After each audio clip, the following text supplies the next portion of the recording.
Das Abstinenzdogma ist wissenschaftlich nicht haltbar und potenziell schädigend für Menschen. Das muss man ganz klar so sagen. Und ich würde einen Schritt weiter gehen.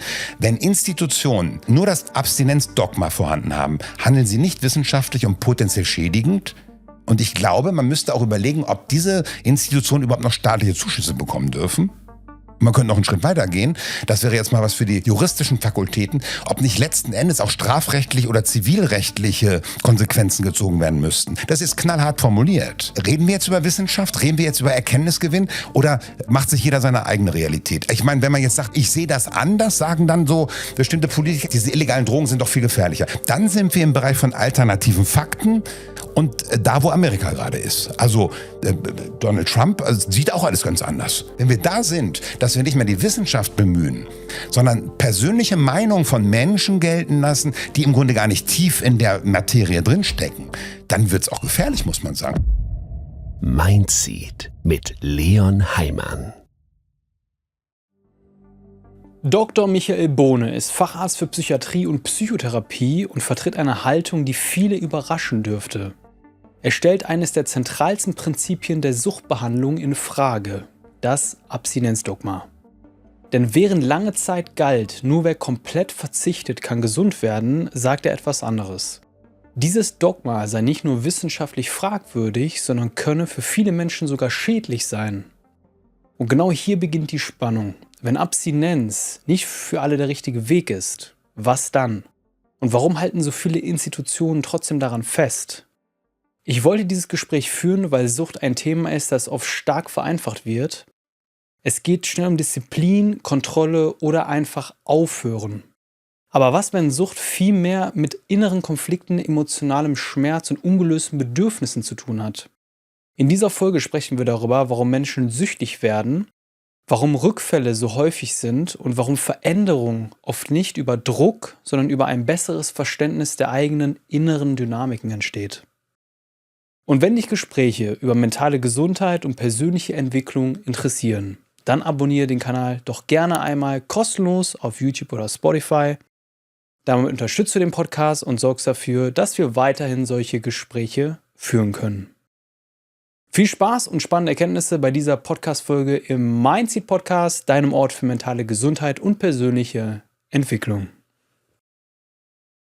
Michael, wir sprechen heute über Sucht, aber aus einer anderen Perspektive als üblicherweise.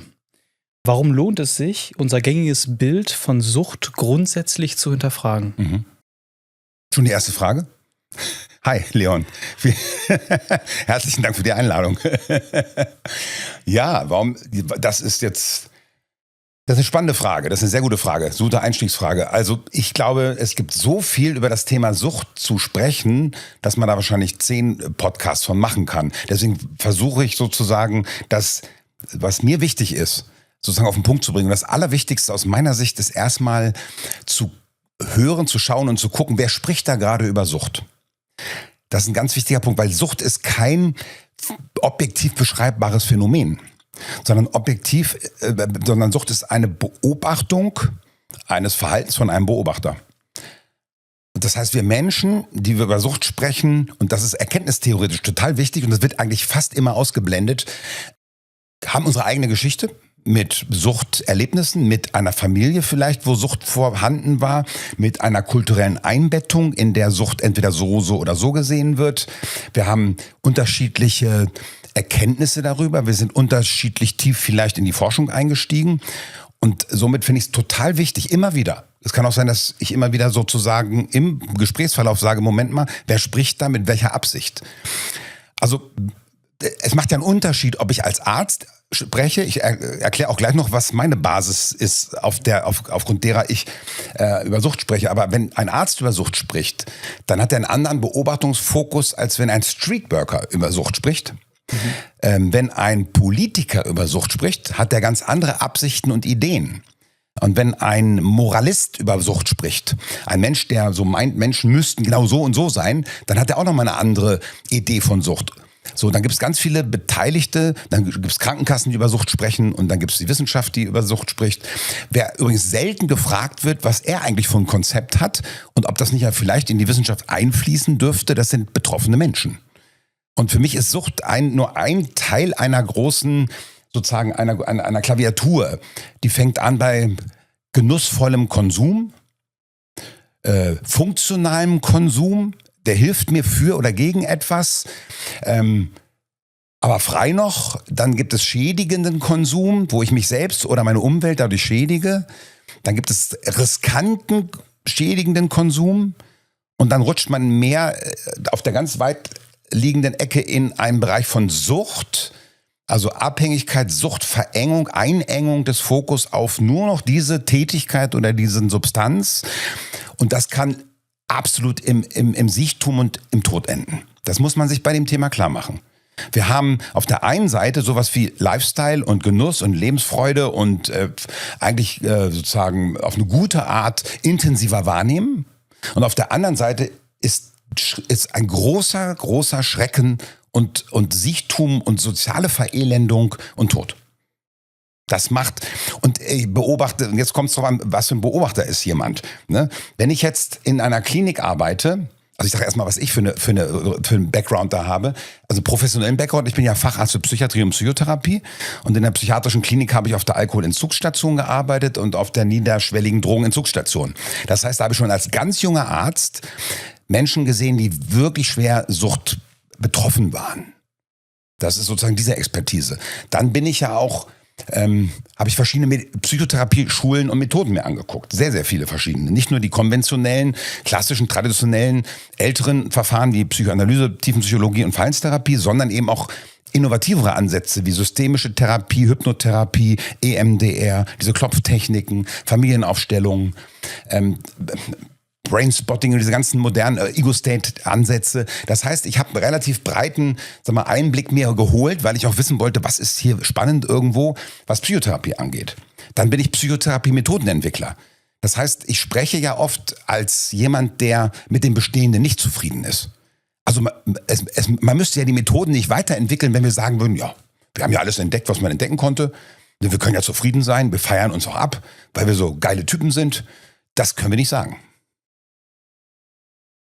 Warum ist es dir so wichtig, Michael, diese verschiedenen Perspektiven einmal zu benennen und aufzuzeigen? Weil das letzten Endes, da bin ich ganz Arzt, es geht mir darum, dass ich betroffene Menschen bestmöglich versorge und bestmögliche Versorgung denen zukommen kann. Und dafür muss ich auch auf die Wissenschaft gucken. Also auf die evidenzbasierte Wissenschaft, ganz wichtiger Punkt. Und nicht nur auf die medizinische Forschung, weil die manchmal auch recht eingeschränkt ist, sondern auch auf die soziologische Forschung, auf die gesellschaftspolitische Forschung, auf historische Forschung. Wir müssen ganz großen auf die Public Health Forschung. Also von daher ist es super wichtig, wer spricht da gerade von dem Phänomen? Da können wir an Beispielen auch gerne mal festmachen. Also wenn ein Politiker über Sucht spricht, dann hat er ganz andere Absichten. Und allermeistens ist er überhaupt nicht tief in der Thematik drin. Und ich bin jetzt mal sehr tief in der Thematik drin, haben wir wirklich tief eingestiegen im Laufe der Jahre und möchte auch dich oder die Zuhörerinnen und Zuhörer nicht nerven und überfordern. Auf der anderen Seite habe ich das Gefühl, es ist so spannend, was ich da gesehen habe, weil vieles so kontraintuitiv ist und mich selbst komplett überrascht hat. Also ich habe das Bild, was ich jetzt habe mittlerweile, war nicht das, was ich früher schon als junger Arzt hatte, weil da hatte ich auch noch geprägt durch die Klinik ein ganz anderes Bild. So haben wir jetzt, ja. Wie sah dieses Bild aus damals? Ja. Lass uns vielleicht mal da starten. Ja. Ich würde mich mal interessieren, wie sich dein Bild weiterentwickelt hat. Ich war ja in der Klinik und wir haben immer wieder schwer suchtkranke Patienten gesehen. Dann haben die bei uns entgiftet. Es gibt ja Entgiftung, dann saugt man dafür, dass der Körper erstmal wieder frei wird. Und danach gibt es so eine Maßnahme in der professionellen Suchtmedizin, die heißt Entwöhnung. Da macht man dann Psychotherapie und Sozialtherapien und sowas. Wir haben die Leute entgiftet. Das haben wir gut gemacht. Und wir haben aber die Beobachtung gemacht, dass die Leute oder viele Leute immer wieder kamen. Immer wieder kamen. Und wenn man jetzt nur diesen einen Ausschnitt von Realität hat, dann kommt man natürlich zu der Überzeugung, und die war da komplett vorhanden, und die ist in der Suchtmedizin insgesamt, in der medizinischen, recht verbreitet. die kommen immer wieder, das geht nicht, die dürfen auch, dann haben die mal Patienten erzählt, ich habe wieder probiert, ein bisschen selbst so zu trinken und so, ein bisschen was zu kiffen, nur das geht nicht, man muss totale Abstinenz, das einzige Ziel sei die totale Abstinenz. Das ist das nach wie vor immer noch eigentlich vorherrschende Dogma der Suchtmedizin, was aber komplett falsch und schädigend ist. Das muss man sagen. Wenn man jetzt die internationale Studienlage, die Forschungslage dazu angeht, muss man sagen, das stimmt nicht. Gute Studien, also mit WHO-Daten, mit Lancet-Veröffentlichung, wirklich hochkarätigste wissenschaftliche Studien, die ergeben, und selbst das Deutsche Ärzteblatt, also ein eigentlich konservatives oder werterhaltenes und konservativ kritisches Blatt, hat beschrieben, die meisten Menschen landen nach der Abhängigkeit nicht in der Abstinenz, sondern im moderaten Konsum oder im deutlich reduzierten, im Harm Reduction nennt man das, im gefährlichkeitsreduzierten Konsum, steigen auf Substanzen, die nicht so gefährlich sind und kommen so viel und erfüllen irgendwann nicht mehr die Suchtkriterien, sondern konsumieren noch, aber nicht mehr süchtig gefährlich. Das habe ich früher überhaupt nicht mitgekriegt, muss man echt sagen.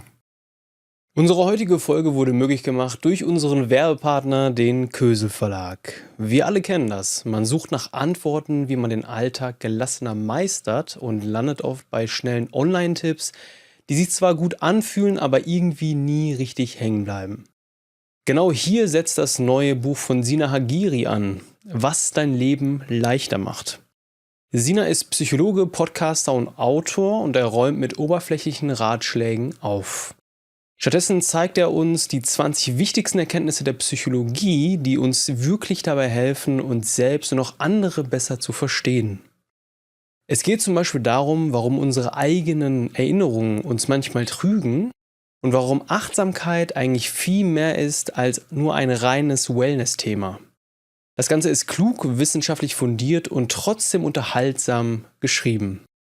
Ein Buch für alle, die tiefergehende Einsichten suchen, um mehr Gelassenheit und echtere Beziehungen zu finden.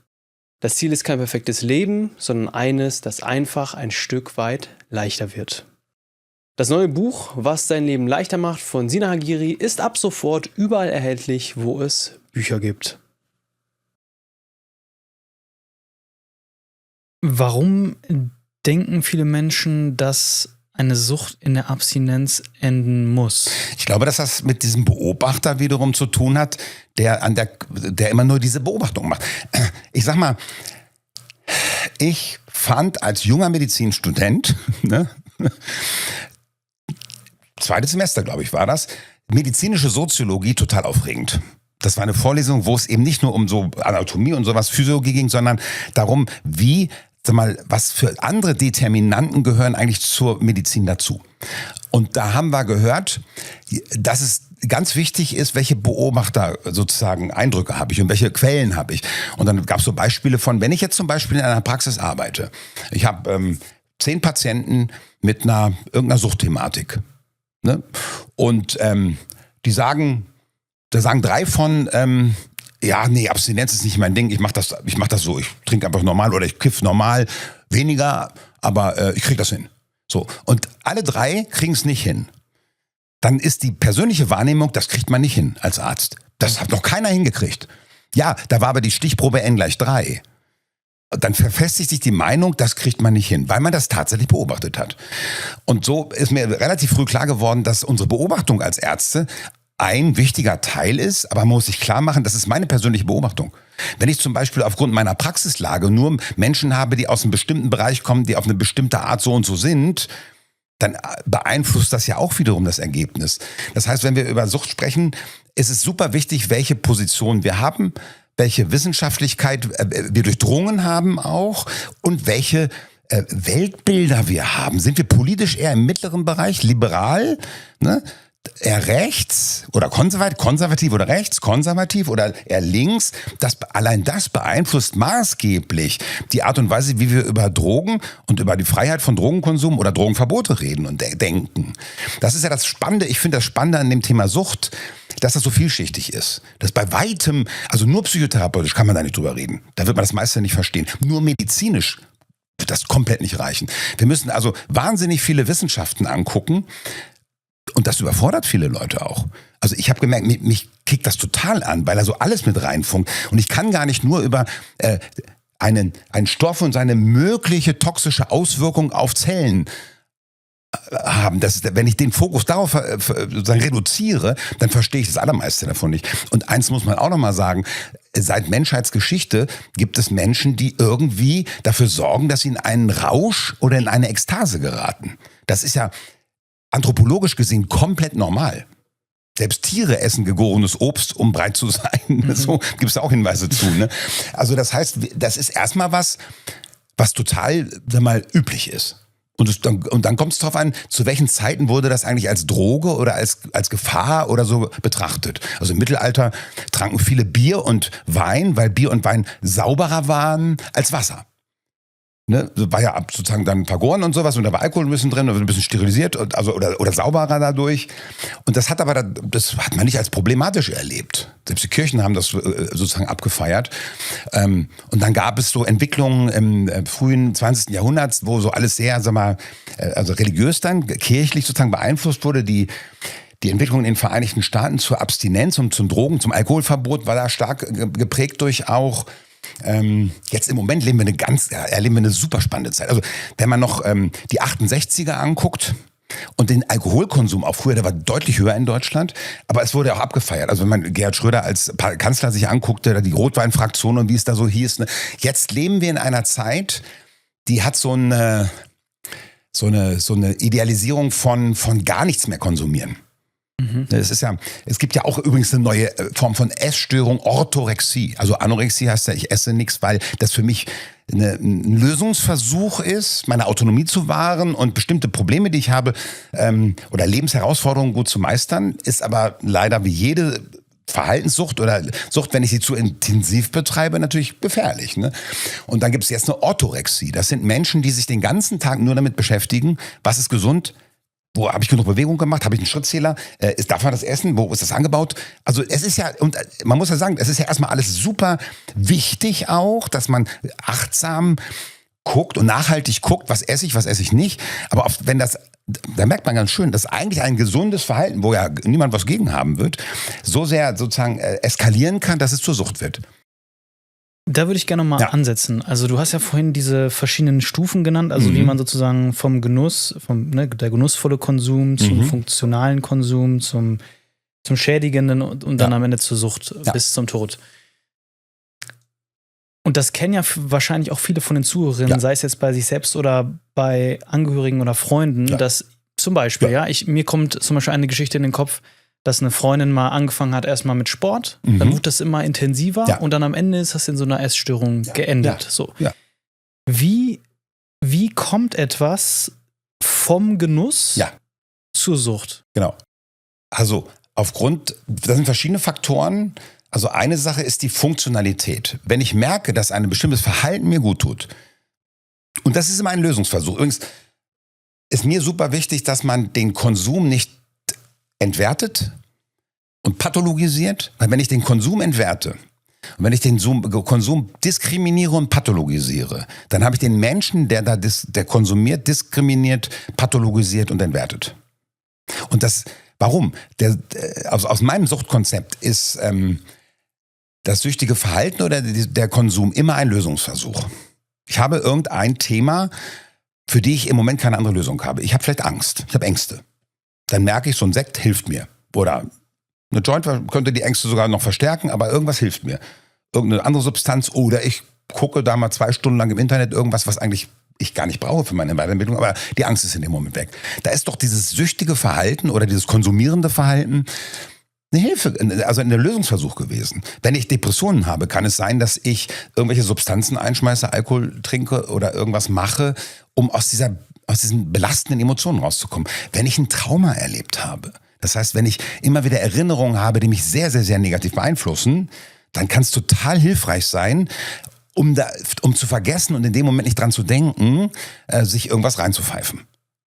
Das heißt, der Mensch, der konsumiert, wenn ich nicht abschalten kann, weil ich irgendwie so ein Speedbrain habe oder weil ich einfach wahnsinnig viele Sorgen habe, kann Substanzkonsum mir helfen, abzuschalten. Also wenn ich mir das genau angucke, ist das immer ein Lösungsversuch. Übrigens, als ich damals auf der Drogenentzugsstation gearbeitet habe, der niederschwelligen, da waren wirklich Menschen, die die schlimmsten Süchte, also die haben alle möglichen Sachen konsumiert.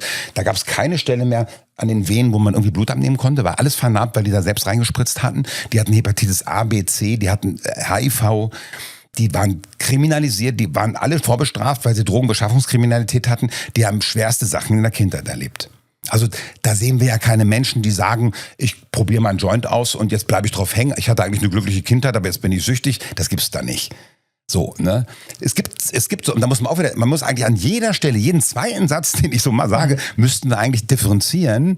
Es gibt natürlich Substanzen, die so hochgiftig sind, dass nach ein-, zweimaligem Konsum man schon echt ein Problem hat, damit aufzuhören. Das gibt's. Aber der Konsum an sich macht eigentlich nicht die Sucht, sondern die Aspekte oder die Kriterien Einengung, Alternativlosigkeit und Lebensvielfaltsverlust machen die Sucht. Und wenn man das so sieht, dann wird das ganze Suchtkonzept nochmal weiter. Ne? Was genau meinst du mit Einengung?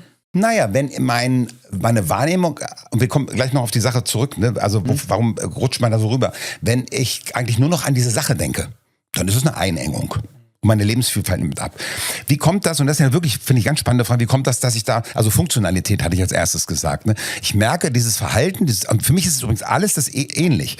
Also weil es von der Neurobiologie auch ähnlich ist und auch von den therapeutischen Strategien ähnlich ist, ob ich jetzt eine Verhaltenssucht habe oder und ich will auch, wenn ich Sucht sage, meine ich nicht immer die Ausprägung von Sucht, dann meine ich auch den vielleicht ein bisschen riskanten Konsum oder den, wo jemand sagt, ja, geht eigentlich, aber manchmal ist mir auch echt ein bisschen zu viel, will eigentlich weniger und so. Also ich meine da alles mit.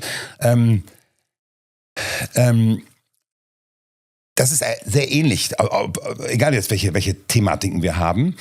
Und was natürlich alles eint, ist, dass das Verhalten in dem Moment das Belohnungssystem aktiviert und das Dopaminsystem.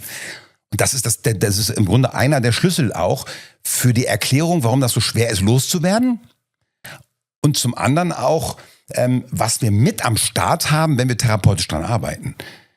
Also wenn ich jetzt die Erfahrung mache, das tut mir gut oder der Joint tut mir gut oder irgendeine andere Sache tut mir gut, dann sagt mein Gehirn, klasse, super, das war jetzt richtig gut. Eben ging's dir total scheiße und jetzt hast du das gemacht und jetzt geht's dir gut. Voilà, merkt ihr, ne? So, gute Sache, wird sofort eingeschrieben, guter Lösungsversuch. Ne? In Zukunft dran denken, ob das nicht nochmal gemacht werden könnte. So, und jetzt bist du wieder in irgendeiner Not. Und es gibt ja alles hilft ja. Es gibt ja viele Sachen, die helfen. Ne? Yoga, Atmen und sowas. Aber da muss man sagen, leider ist es so, dass die Substanzen oder Konsummuster und Süchte eben dazu führen, dass die schnellste Aktivierung von Dopamin stattfindet. Und dann merkt sich unser Gehirn und der Körper auf allen Zellenebenen, war gut.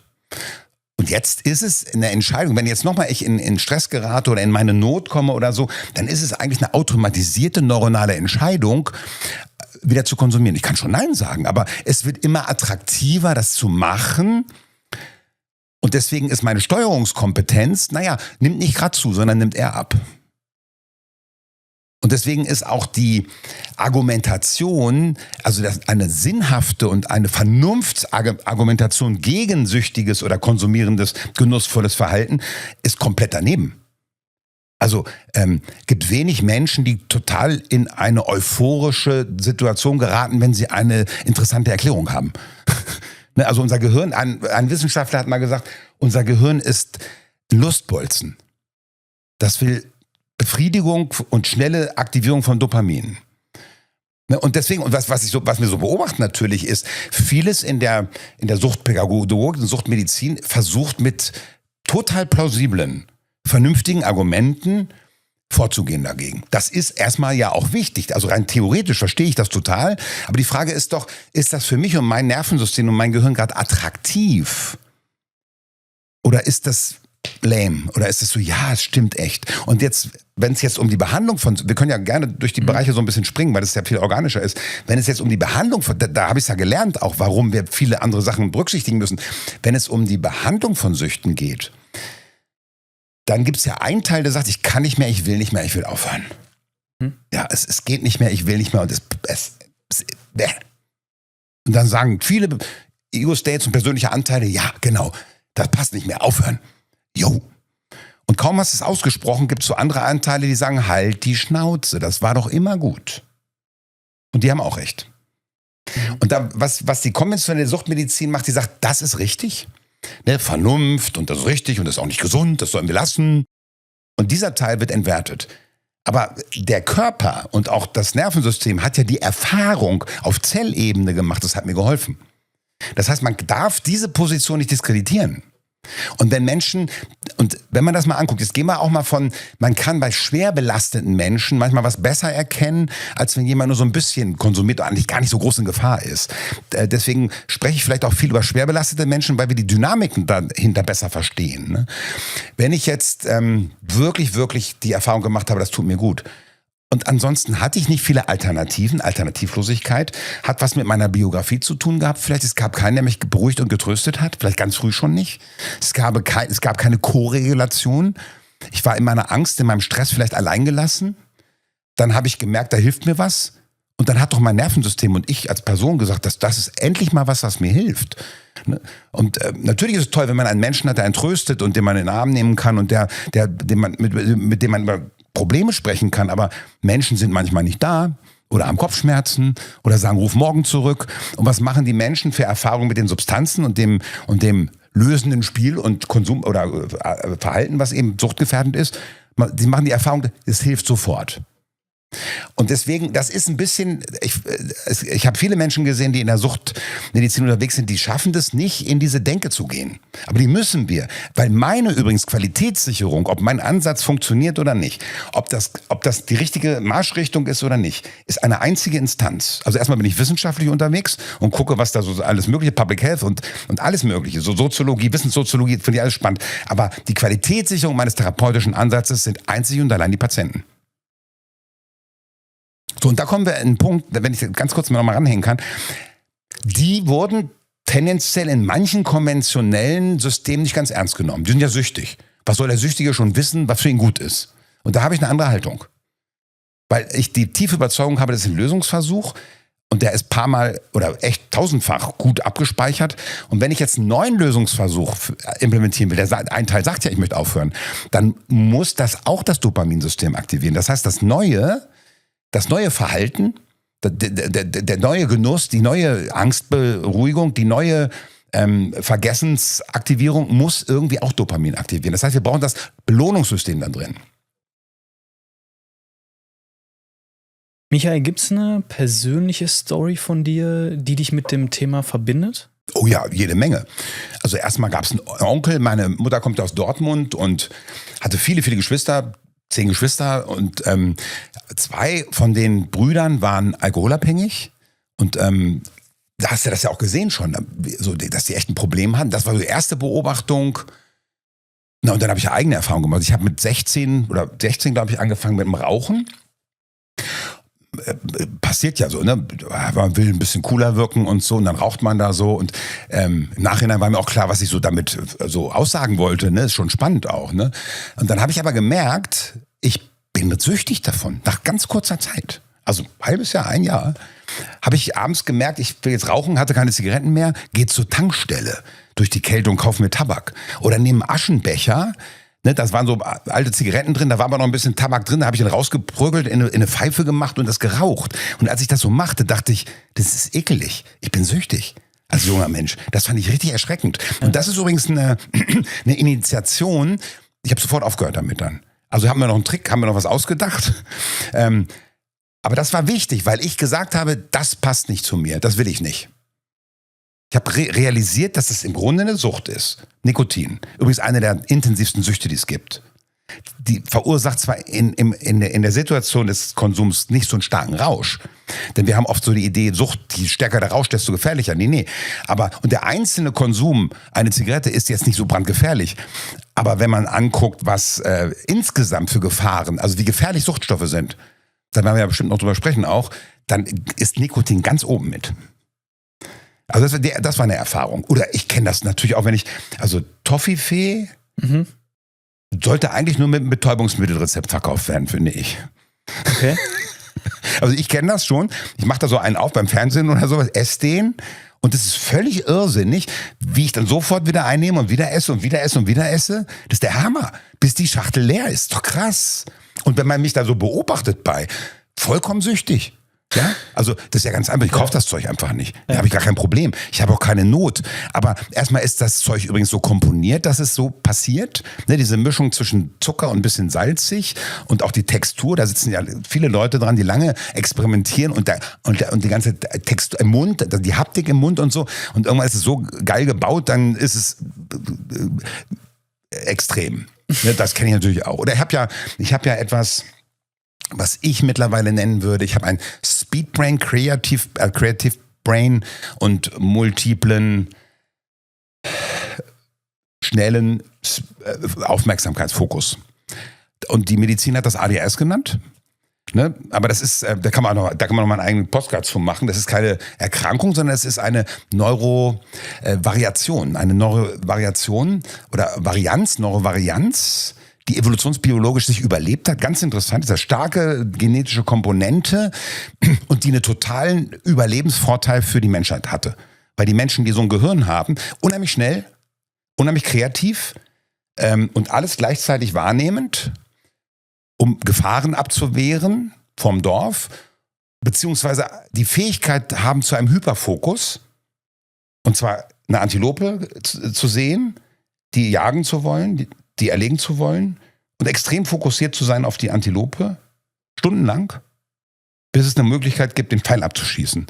Diese Fähigkeit, Gefahrenabwehr, alles gleichzeitig wahrnehmen und dann Hyperfokus, war für das Überleben der Stämme total wichtig. Die anderen waren auch wichtig, die jeden Tag mit einer extremen Präzision ähnlich gründlich etwas machen.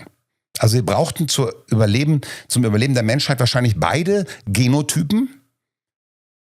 Und jetzt ist die Welt aber so, dass die dieses schnelle, kreative Hirn haben, was eben entweder alles gleichzeitig wahrnimmt oder in einem super Hyperfokus ist, für die ist gerade das Habitat nicht so richtig passend in unserer modernen Welt. Also die erleben im Moment keine artgerechte Haltung. Und wenn man so ein Hirn hat, dann hat man statistisch gesehen eine höhere Wahrscheinlichkeit, irgendwelche Substanzen zu konsumieren. Das ist wissenschaftlich bewiesen und das kann ich aus eigener Erfahrung sagen.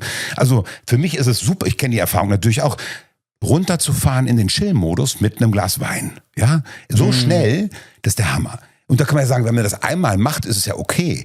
Ja, aber das machst du dann nochmal und nochmal und nochmal. Und dann irgendwann merkst du, das ist richtig gut etabliertes Verhalten. Und dann ist nicht nur ein Glas, sondern vielleicht ein zweites. Dann hast du ein bisschen Luft nach oben, was die Kompetenz der Impulskontrolle angeht. Ne? Das gehört auch dazu, zu diesem Gehirn. Und dann läufst du Gefahr, dass du dich in eine Richtung entwickelst, die nicht gut ist. Also diese Gefahr, die kann ich total nachvollziehen. Ne? Und ich habe immer wieder mich kritisch beobachten müssen, dass ich an der Stelle da irgendwie abbiege, wo ich irgendwie gar nicht hin will. Ne? Und das ist ja auch, wenn man eine eigene Erfahrung mit was hat, dann hat man erstmal noch mal viel mehr Empathie mit den Menschen, die was Ähnliches haben. Und ich sage auch immer so aus Spaß, es gibt Menschen, die haben gar keine Suchtkompetenz. Also ich erzähle das mit der Schokolade oder mit dem Genuss, den Wein und sowas, und die sitzen da und denken, was sagt der da? Kann ich nichts mit anfangen, ne? Und ein bisschen ist meine Beobachtung, wenn man mit Menschen arbeitet, die irgendwie Konsummuster oder süchtiges Verhalten haben, dann ist es echt gut, wenn man das nachvollziehen kann. Weil sonst fühlst du dich total fremd als Mensch, der irgendwie für den Konsum eine Lösung ist. Da sitzt dir jemand gegenüber, therapeutisch, der immer so denkt, wieso machen sie denn das? Also der da gar nicht mitschwingt, ne? Dann mache ich die Erfahrung von andersartig sein und fremd sein und irgendwie auch schräg sein. Und wäre therapeutisch gesehen jetzt wieder ein schlechter Faktor für eine gute Kooperationsbeziehung. Ne? Wie gefährlich sind solche Substanzen wirklich? Also wenn wir jetzt mal so die Palette aufmachen, ne? Du hast jetzt schon vom Rauchen gesprochen, es gibt Substanzen, die sind wie zum Beispiel Heroin, da ist man meines Wissens nach wenigen Shots ist man davon abhängig. Dann gibt es Substanzen, wo wir vielleicht gar nicht dran denken, wie zum Beispiel die Nahrungsmittelindustrie mit Toffifee und so weiter, die einen auch Zucker. Irgendwo süchtig machen. Ja. Wie gefährlich sind diese einzelnen Substanzen wirklich? Das kommt wieder auf den Beobachter an, was der alles berücksichtigt. Und wir haben hier so gerade in Deutschland auch und in dem großen Diskurs reden wir immer nur über die Substanz, die in den Körper kommt. Welche Giftstoffe verursacht die Substanz im Körper? Das ist relativ ein verengter Beobachtungsrahmen. Ne? Also wenn wir über Gefahren sprechen, müssen wir ja eigentlich Verschiedenes berücksichtigen. Übrigens müssen wir immer berücksichtigen auch, wofür macht derjenige das? Entspannung, okay. Wenn er jetzt nicht das konsumiert, was würde denn der sonst machen für Entspannung? Macht er Sport. Ne? Sport finden wir total gut. Wir haben, glaube ich, 1,2 Millionen Sportverletzungen im Jahr. Ne? Es gibt Menschen, die sozusagen schwer geschädigt sind durch Sport. Es gibt Sportunfälle, die tödlich sind. Also Kiten ist eine total tolle Sache, wird komplett gehypt und sowas. Brandgefährlich. Ich habe das mal genutzt, eine Zeit lang aus meiner jetzigen Sicht so als Kompensation. Ja. Also ich habe damals, ich war einfach sehr viel im Fitnessstudio, da ist auch gerade dieser Hype hochgegangen. Und ich habe es dann irgendwann, es war nicht mehr gesund für mich, weil ich zu viel da war, weil ich das zwanghaft gemacht habe, weil ich Übungen gemacht habe, weil ich dachte, ich muss die jetzt machen, weil die gehören dazu. Ja. Und da habe ich mich zum Beispiel an der Bandscheibe auch zweimal verletzt. Ja. Und das war für mich wie so ein Weckruf, so, das, was du gerade machst, ist nicht mehr gesund. So, ne? Ja. Und da hast du total recht. Wir sagen dann immer, Sport ist gut, aber ich habe ja auch Sportwissenschaft studiert und als Trainer gearbeitet. Ne? Ich habe viele Menschen kennengelernt, die das so fast schon süchtig betreiben. Ja. Und das ist dann alles andere als gesund. Das finde ich völlig verrückt, dass wir sagen, was definieren wir als Gesellschaft? Wir müssen über David Nutt gleich noch sprechen, also ein englischer Wissenschaftler. Aber was wir als Sucht definieren. Also wenn man zum Beispiel hört, in Deutschland gab es letztes Jahr 2700 Drogentote. Das ist schlimm. Und damit meint man Menschen, die illegale Drogen konsumieren und daran sterben. Man hat aber die Drogentoten vom Alkohol und Nikotin nicht mitgerechnet. Das sind nicht nur 2000, das sind 250.000, 300.000 Tote in Deutschland. Interessant. Also allein da unterscheiden wir ja schon. Ne? Also wenn ich die Gefahr angucke, muss ich mir extrem viel angucken. Jetzt muss man sagen, Forschung wird hochkomplex, wenn ich nicht nur eine Variable untersuche, sondern mehrere. Und das Konzept von Forschung, was wir haben, besteht eigentlich dadurch, wir wollen ganz sauber bestimmte Kontextbedingungen reduzieren, sodass wir einen Aspekt oder zwei Aspekte sauber untersuchen können. Und dafür müssen wir ganz viel weglassen. Und dann ist es richtig gute Forschung. Hat aber den Preis, dass die richtig gute Forschung manchmal so von der Realität entfremdet wurde, dass sie mit der Realität gar nicht mehr so viel aussagt. Sondern man kann sagen, unter Forschungsbedingungen haben wir Folgendes untersucht. Man kann aber jetzt nicht sagen, unter Forschungsbedingungen haben wir das untersucht und deswegen muss es ja im echten Leben auch so sein. Das ist ein kompletter Fehlschluss. Und da merken wir, dass viele Menschen sich nicht wirklich mit Forschung und mit Wissenschaftstheorie beschäftigt haben und so. Und dann wird dann einfach nur ein Ergebnis veröffentlicht und dann glaubt man das. Und dazu kommt dann noch, wer hat das eigentlich finanziert, die Forschung?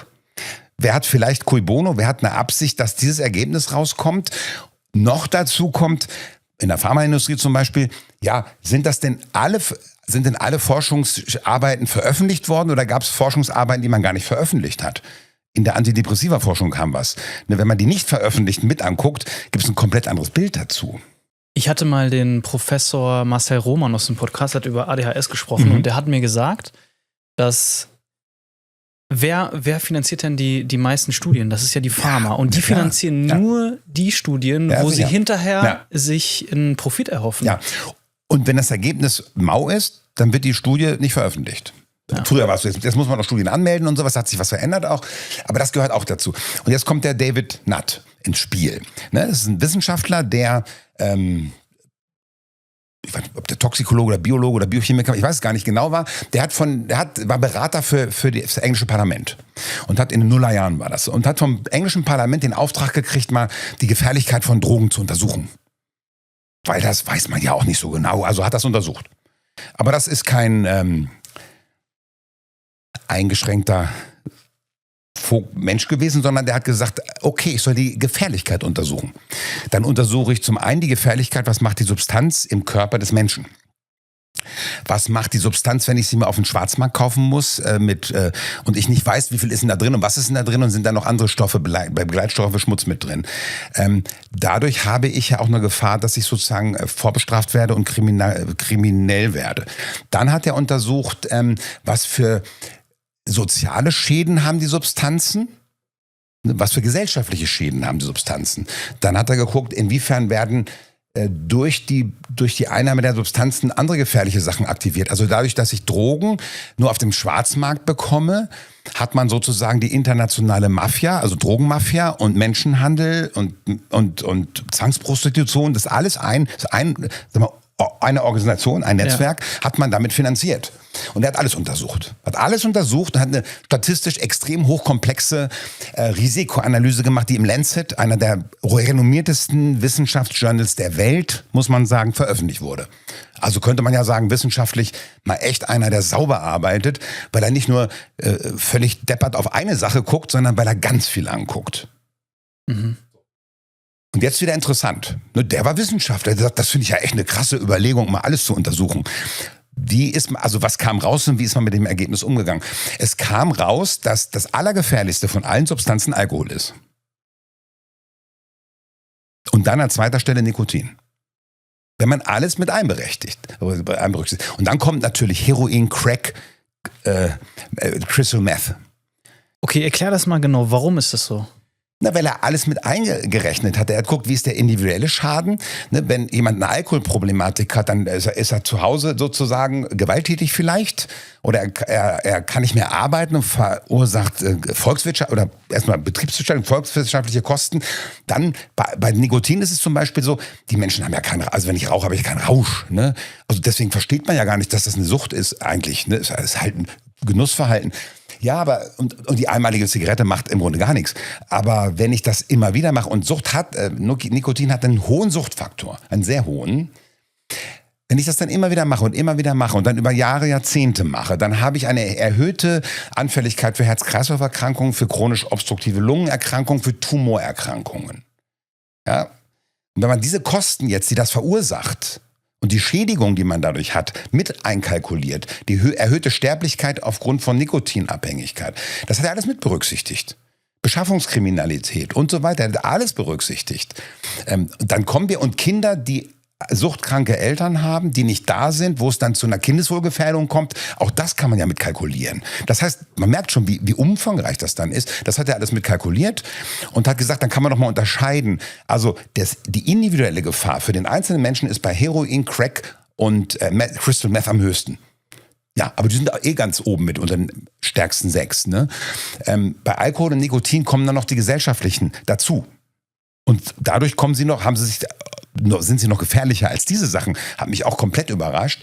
Was jetzt aber auch interessant ist, Cannabis ist relativ weit unten und LSD, Amphetamine, MDMA, ganz, ganz, ganz weit. Pilze ist ganz weit unten. Heißt nicht, dass das ungefährlich ist. Und das muss man sich auch klar machen. Alles, was wir konsumieren als Genuss oder als Mittel, um in einen anderen Zustand zu geraten, Bewusstseinszustand, sind im Grunde Giftstoffe. Ja? Die Dosis entscheidet, wie stark die Reaktion des Körpers ist und wie stark sozusagen die Toxizität ist. Das gehört da auch noch mit zu. Ne? Aber natürlich ist es schon mal interessant, weil das Bild der Gesellschaft ist ja ein anderes. Da sagt man ja, oh, Haschisch und LSD, hochgefährlich. Aber ja, mal ein Trinken, mal ein mehr. Zigarette, das sind wir ja gewohnt. Wir machen eine ganz kurze Pause, in der ich euch einmal daran erinnern möchte, falls ihr das Video auf YouTube schaut, einmal auf den Like-Button zu klicken und falls ihr das Ganze über Spotify oder Apple Podcasts anhört oder anschaut, uns einmal eine Bewertung für den Kanal zu hinterlassen. Damit unterstützt ihr uns und wir können weiterhin sicherstellen, die besten Leute hier in den Podcast zu holen und unsere ganze Energie hier reinzustecken. Danke für eure Unterstützung und jetzt zurück zur Folge. Aber es wundert mich ehrlich gesagt nicht, Michael, dass Alkohol und Nikotin den größten Schaden anrichten, weil die ja auch am meisten zugänglich sind. Das weiß man nicht, ob das der Grund dafür ist übrigens. Das ist erstmal eine Hypothese, das müssen wir untersuchen. Wenn man jetzt nach einer, das ist genau meine Hypothese, ja. Also wenn man jetzt nach einer Droge sucht, oder wenn man nach einem Rauschmittel sucht, dann ist das ja das Erste, was ich bekommen kann. Wir können jetzt mal eben hier an den Kiosk gehen und uns was holen. Sozusagen, hat das nochmal was mit der Substanz zu tun. Also Beispiel, in Uruguay wurde Cannabiskonsum legalisiert, hat dazu geführt, dass radikal die Kriminalität abgebaut wurde und viele Menschen, die eine Alkoholproblematik haben, sind auf Haschisch oder auf Cannabis umgestiegen und damit ist im Grunde die Volksgesundheit gestiegen. Also man muss schon auch die einzelnen Substanzen angucken, was die machen. Und natürlich ist Alkohol schon ein hoher Giftstoff. Aber man kann nicht sagen, was im Moment wird eben gesagt, weil wir ja in einer so autorektischen Zeit auch leben und jetzt jeder zweite Journalist oder Comedian oder was auch immer schreibt, warum man gar keinen Alkohol mehr trinkt, ist auch interessant. Es gibt immer mehr Bücher von Leuten, die gar keinen Alkohol trinken und die Wissenschaft sagt im Moment, die medizinische Wissenschaft, also diese mal in ihrer Wahrnehmung doch reduzierte Wissenschaft sagt, schon der erste Tropfen Alkohol ist gefährlich. Das ist eine Aussage, die man gar nicht machen kann. Wissenschaftlich gesehen ist das wirklich, also muss man sagen, eigentlich musst du noch mal ins erste Semester und dir Wissenschaftstheorie angucken. Dann müsste man genauso sagen, also Alkohol natürlich ist als Stoff gefährlich und es gibt Menschen, die extrem darunter leiden und die sich selbst und alle anderen ins Leid ziehen. Völlig klar, ja so, ne? Aber wir können ja nicht immer nur auf die eine Extremvariante der Klaviatur gucken. Ne? Damit werde ich ganz vielen anderen ungerecht. Und das ist irgendwie, geht auch nicht irgendwie. Ne? Und was sagt dir das jetzt, Michael, dass diese beiden legal zugänglichen Substanzen den größten Schaden anrichten? Na, das ist erstmal nur statistisch eine Beobachtung. Und das sollte dazu führen, dass wir politisch anders über Drogen reden. Das ist ja nicht der Fall. Wie genau meinst du das? Naja, Alkohol und Zigaretten werden als nicht so gefährlich betrachtet und in Bayern wird immer noch diskutiert, ob man Haschisch nicht wieder verbietet. Ich meine, der zweite Bürgermeister von München hat, glaube ich, gesagt, dass das Münchner Oktoberfest die weltweit größte offene Drogenszene ist. Und damit meint er nicht nur das Koks, was da über den Tresen geschoben wird, sondern das Bier. Ja? Und wenn man das mal so ein bisschen so ethnologisch betrachtet, stell dir vor, wir kommen von so einem anderen Planeten, wir fliegen so über Deutschland und dann kommen wir nach München. Ne? Und da sehen wir Menschen, die sozusagen aus extrem großen Gläsern, also ich bin ja Norddeutscher, als ich erstmal so ein großes Glas gesehen habe, dachte ich, wie sehen die Menschen dazu aus? So, und ich trinke auch gern Alkohol. Also ich bin auch nicht für Drogenverbot oder sowas. Aber man muss ja differenziert über die Sachen nachdenken. Da sieht man sozusagen alle mit hochrotem Kopf sich das Zeug da reinballern, komplett intoxikiert. Auch die Politiker trinken diesen Stoff und das ist normal. Jetzt stell dir mal vor, man könnte auch mal sagen, da sind Politiker, die rauchen Joint und sagen, hey gut, komm mal her, nimm der ist super gut. Stell dir das mal vor, geh mal in ein anderes Bundesland, ne, die vielleicht andere Sitten haben, da gibt man so einen Joint drüber oder sagt, erstmal eine Nase, ne? So, ja, und die müssen ja nicht süchtig sein. Der Politiker macht das vielleicht nur ab und zu. Abgesehen davon, der Kokskonsum ist extrem gestiegen in unserem Land, ne? Wird ja ein bisschen auch tabuisiert. Das würde man ja schlimm finden. Das hat ja auch damit zu tun, dass wir das kulturell nicht so kennen. Und das ist jetzt auch wiederum interessant. Die Sucht, die man kennt, die kann man ja beherrschen. Und dann glaubt man, was ich beherrschen kann und was ich einschätzen kann, das ist nicht so gefährlich. Ich weiß, was ich trinken kann, dass ich noch gerade gehen kann oder sowas. Ne? Aber das ist ja auch ein Trugschluss. Und deswegen sind diese wissenschaftlichen Daten so gut. Übrigens der David Nutt, was ja noch ganz spannend ist, er hat das jetzt veröffentlicht, ne? Und The Lancet, das ist komplett zweifelsfrei, dass es ein höchstkarätiges Journal ist. Was ist passiert? Er wurde entlassen als Berater von der Regierung. Er hat nie wieder einen Regierungsauftrag bekommen. Das heißt, ein Wissenschaftler, der einfach seine Wissenschaft macht und das, was er herausgefunden hat, sagt, spielt eventuell mit seiner Existenz. Das gehört auch dazu. Das ist schon krass. Hat er das nur so publiziert oder hat er dazu auch noch eine Handlungsempfehlung gegeben? Ich meine, er hat erstmal nur publiziert. Er ist ja für die Handlungsempfehlung, das wird ja wieder hochkomplex. Das wird ja hochkomplex. Da müsste man ja sagen, okay, statt um diese ganzen Studien zur Gefährlichkeit von Substanzen und von schädigendem oder süchtigem Verhalten, weil unsere Wissenschaft eben so ist, dass wir es reduzieren müssen, werden ganz viele Kontextvariablen gar nicht angeguckt.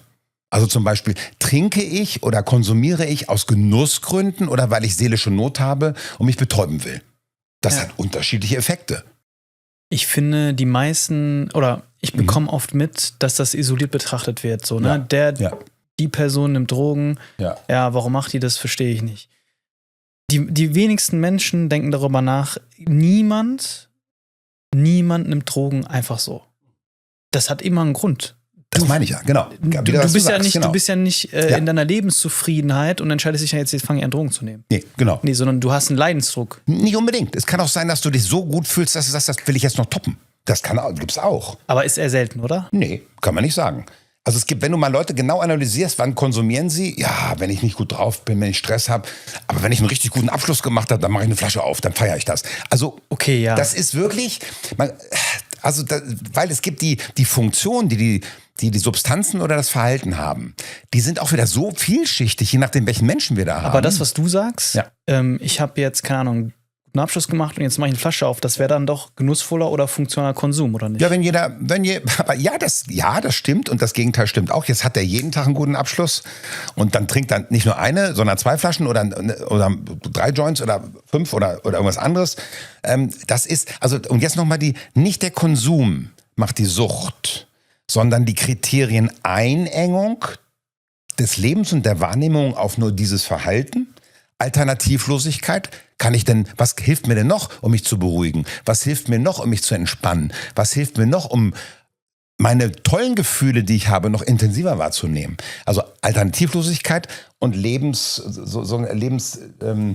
Vielschichtigkeitsverlust, das sind die Aspekte, die wichtig sind. Ich habe jetzt gerade darüber nachgedacht, ein Mensch, der lebenszufrieden ist, hat ja in der Regel Alternativen, ist nicht eingeengt und dementsprechend, aus meiner Sicht, würde er jetzt wahrscheinlich nicht in so eine Sucht rutschen. Das wissen wir auch nicht. Das ist so komplex, das Thema. Nun kann es sein, dass er irgendwas praktiziert. Also mal. Meine Frage ist eigentlich, Michael,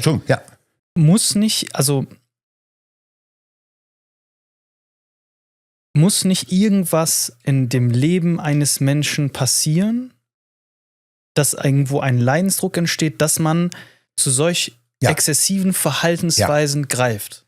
Also ja, klar, das ist ja meine Haltung, dass ich was erlebe, was mich belastet, unter dem ich leide und ich habe vielleicht Angst, mir Hilfe zu holen. Ich bin das nicht gewohnt, vielleicht über meine inneren Zustände zu sprechen. Ich bin vielleicht beschämt aufgrund des Konsums. Da müssen wir noch drüber sprechen, was sozusagen diese Idee, die Entwertung des Süchtigen oder des Konsums, die Entwertung des Konsums und das Abstinenzdogma, was das für schädigende Auswirkungen auf die Menschen haben kann. Ganz, ganz wichtiger Aspekt. Jetzt habe ich das Gefühl, das beschämt mich, dass ich konsumieren muss. Ich krieg's ja gar nicht hin, einen Menschen anzusprechen, der mir hilft. Ne? Jetzt konsumiere ich weiter und dann rutsche ich da rein. Und dann komme ich da nicht mehr raus. Das gibt's natürlich, klar. Aber es gibt auch den Menschen, der erstmal sein Konsummuster hat und sagt, ab und zu genieße ich das oder ich mache das und es geht mir damit gut und bin gut aufgestellt und jetzt passiert lebensgeschichtlich irgendetwas. Ja, da stirbt ein Mensch, der ihm total wichtig ist. Und auf einmal merkt er, da ist eine innere Leere. Das kann das alles drehen. Alles drehen. Oder ich bin auf einmal in ein Feld hochgespült, weil ich einfach so erfolgreich bin und es mir eigentlich nur gut geht. Jetzt bin ich aber in einem Feld, wo ich das Gefühl habe, das schaffe ich nicht mehr. Jetzt bin ich überfordert. Jetzt wollen die, und wenn ich immer Leistung erfüllen will, wenn ich jetzt trainiert habe, auf die Erwartungen anderer zu erfüllen und Leistung zu bringen, bislang habe ich das vielleicht gut hingekriegt, dachte, ist so locker, ne? Jetzt bin ich eine Stufe weiter, jetzt merke ich krieg's nicht mehr hin. Oder ich werde älter, ne, und krieg das nicht mehr so hin. Auf einmal kann das aufpoppen. Also es gibt schon eine Funktion, aber man kann nicht sagen, dass es immer ein Problem ist. Dann würden wir auch den jeglichen Konsum wiederum pathologisieren dahinter. Verstehe. Es gibt Leute, die sagen, super, heute ist gut und ich möchte mir noch ein bisschen mehr was Gutes gönnen. Ist ja keine Pathologie. Ist schon gut. Natürlich kann man immer jetzt kommt ein anderer moralischer Beobachter, sagt, können Sie denn nicht mal zufrieden sein? Sie haben ein Demutsproblem. Sie haben ein Dankbarkeitsproblem. Und das stimmt natürlich eventuell sogar zu einem Teil, dass man das so betrachten könnte, wenn ich jetzt mehr Dankbarkeit hätte, der Welt, dem Leben, der Schöpfung, mir gegenüber, all den Menschen und dass ich das so machen darf, was ich machen darf, dann bräuchte ich vielleicht an dem Abend nicht noch einen Kick über ein Verhalten oder über eine Substanz. Aber wir kommen sofort in den Bereich auch der Moralität, der Werte. Und da sind wir Menschen eben sehr unterschiedlich. Ich glaube, mir war einfach nur wichtig hervorzuheben, also erstmal, dass das ein Lösungsversuch ist, wenn man da ist. Ne? Und weil ich einfach denke, dass viele Menschen vielleicht, auch wenn sie vielleicht, gerade wenn sie nicht mit so vielen Leuten was zu tun haben, die vielleicht in der Sucht sind, dass sie das überhaupt nicht nachvollziehen können. Ich spreche da ja auch irgendwo aus eigener Erfahrung. Ja. Ich bin mit einem suchtkranken biologischen Vater aufgewachsen, da war ich noch ganz, ganz klein. Ja. Aber ich habe ja gehört, dass er gewalttätig war und so weiter und schwere Drogen genommen hat. Ja. Und heute weiß ich, nachdem ich habe ihn leider nicht oft getroffen in meinem Leben, aber ich weiß, dass er ganz viele Probleme hatte. Ja. Der hat seinen Vater selber nie kennengelernt und all sowas. Genau. Ja. Daher kommt meine Perspektive, diese Perspektive, ein Mensch nimmt nicht einfach so solche Hardcore-Drogen, wenn da nicht irgendwas passiert ist. Und da finde ich einfach diese Perspektive sehr wichtig, dass wir das verstehen, so dass es ein Lösungsversuch. Ja. Und diese Person hat eine Story. Ja. Du bist jetzt auf der Ebene der psychotherapeutischen Sichtweise. Das ist genau meine Position. Ich war eben noch auf der Position der sozusagen Allgemeinbetrachtung von Substanz und Konsum und sowas. Da muss man es ganz differenziert machen. Wenn du mich jetzt siehst, ich mache ja auch einen Spezialkurs zum Thema Sucht, da ist konsequent meine Haltung, weil da kommen ja Menschen hin, die sagen, das ist zu viel, ich will nicht mehr. Das ist 100% meine Position als Therapeut dann. Das war ein Lösungsversuch für irgendein Leid, vermutlich. Ja, und man muss immer die kleine Lücke offen lassen, vielleicht ist es in dem Einzelfall dann doch nochmal wieder anders. Aber aus der Beobachtung muss man sagen, ja, da hat jemand versucht, sich damit zu beruhigen, zu entspannen, zu vergessen. So. Und dann gehen wir da rein und arbeiten da dran. Übrigens, was ich damals, das wollte ich vorhin noch sagen, was ich damals auf der Station, auf der niederschwelligen Drogenentzugsstation so dachte, ich habe mal gefragt, wofür ist die Substanz oder der Konsum gut? Und dann sagten die Patienten so, Beruhigung, Entspannung, angenommen sein, Wärme, mein Selbstwertgefühl ist da höher, ich kann vergessen. Und dann dachte ich, das sind die gleichen Sachen, die wir Psychotherapeuten im Regal stehen haben. Entspannung, Belohnung, Beruhigung, Vergessen oder dass das nicht mehr so wehtut, was ich erlebt habe oder dass ich das auflöse. Das ist das Gleiche. Das heißt, der Dealer und der Psychotherapeut haben das gleiche Zeug im Regal. Das ist auch interessant, oder? Ja. Und da habe ich ja angefangen zu kapieren, das ist ein Lösungsversuch von den Menschen, dass sie das so machen. Ne? Und das ist ganz wichtig, weil wir diskreditieren doch Menschen in der Gesellschaft. Wir diskreditieren nach wie vor Menschen, die irgendwas konsumieren und sich damit sich oder die Umwelt schädigen. Und das Krasse ist, die Drogen sind halt einfach zugänglicher als Psychotherapeuten. Ja, natürlich, ja. Das. Und manche Menschen haben auch Angst vor einem anderen Menschen. Und manche haben auch eine Erfahrung von Psychotherapie gemacht, die nicht gut war. Das muss man auch sagen. Und dann haben wir dann sind wir mittendrin in dem Thema, ne? Und ich bekomme das ja hier im Podcast auch immer wieder mit, Rückmeldung von der Community, die dann schreiben, es ist total schwer, auch jemanden zu finden oder mal einen Platz zu finden bei einem Therapeuten oder sonst irgendwas. Ja. Deswegen kann ich das dann sogar nachvollziehen, dass man zu einem Lösungsversuch greift, der schneller geht, der einfacher erscheint. Genau.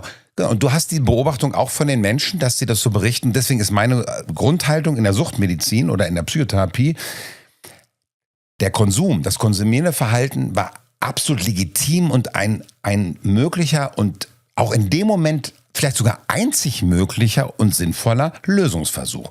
Ich würde ja nicht sagen, ich empfehle jetzt bei allen Problemen ordentlich was reinzuschmeißen, weil die Gefahr, es gibt das Gefahrenpotenzial, es gibt das Potenzial oder die Gefahr, dass ich da immer mehr abdrifte und immer mehr brauche und dass sich eben Suchtkriterien und eine Suchterkrankung entwickelt, das ist ja da drin. Ne?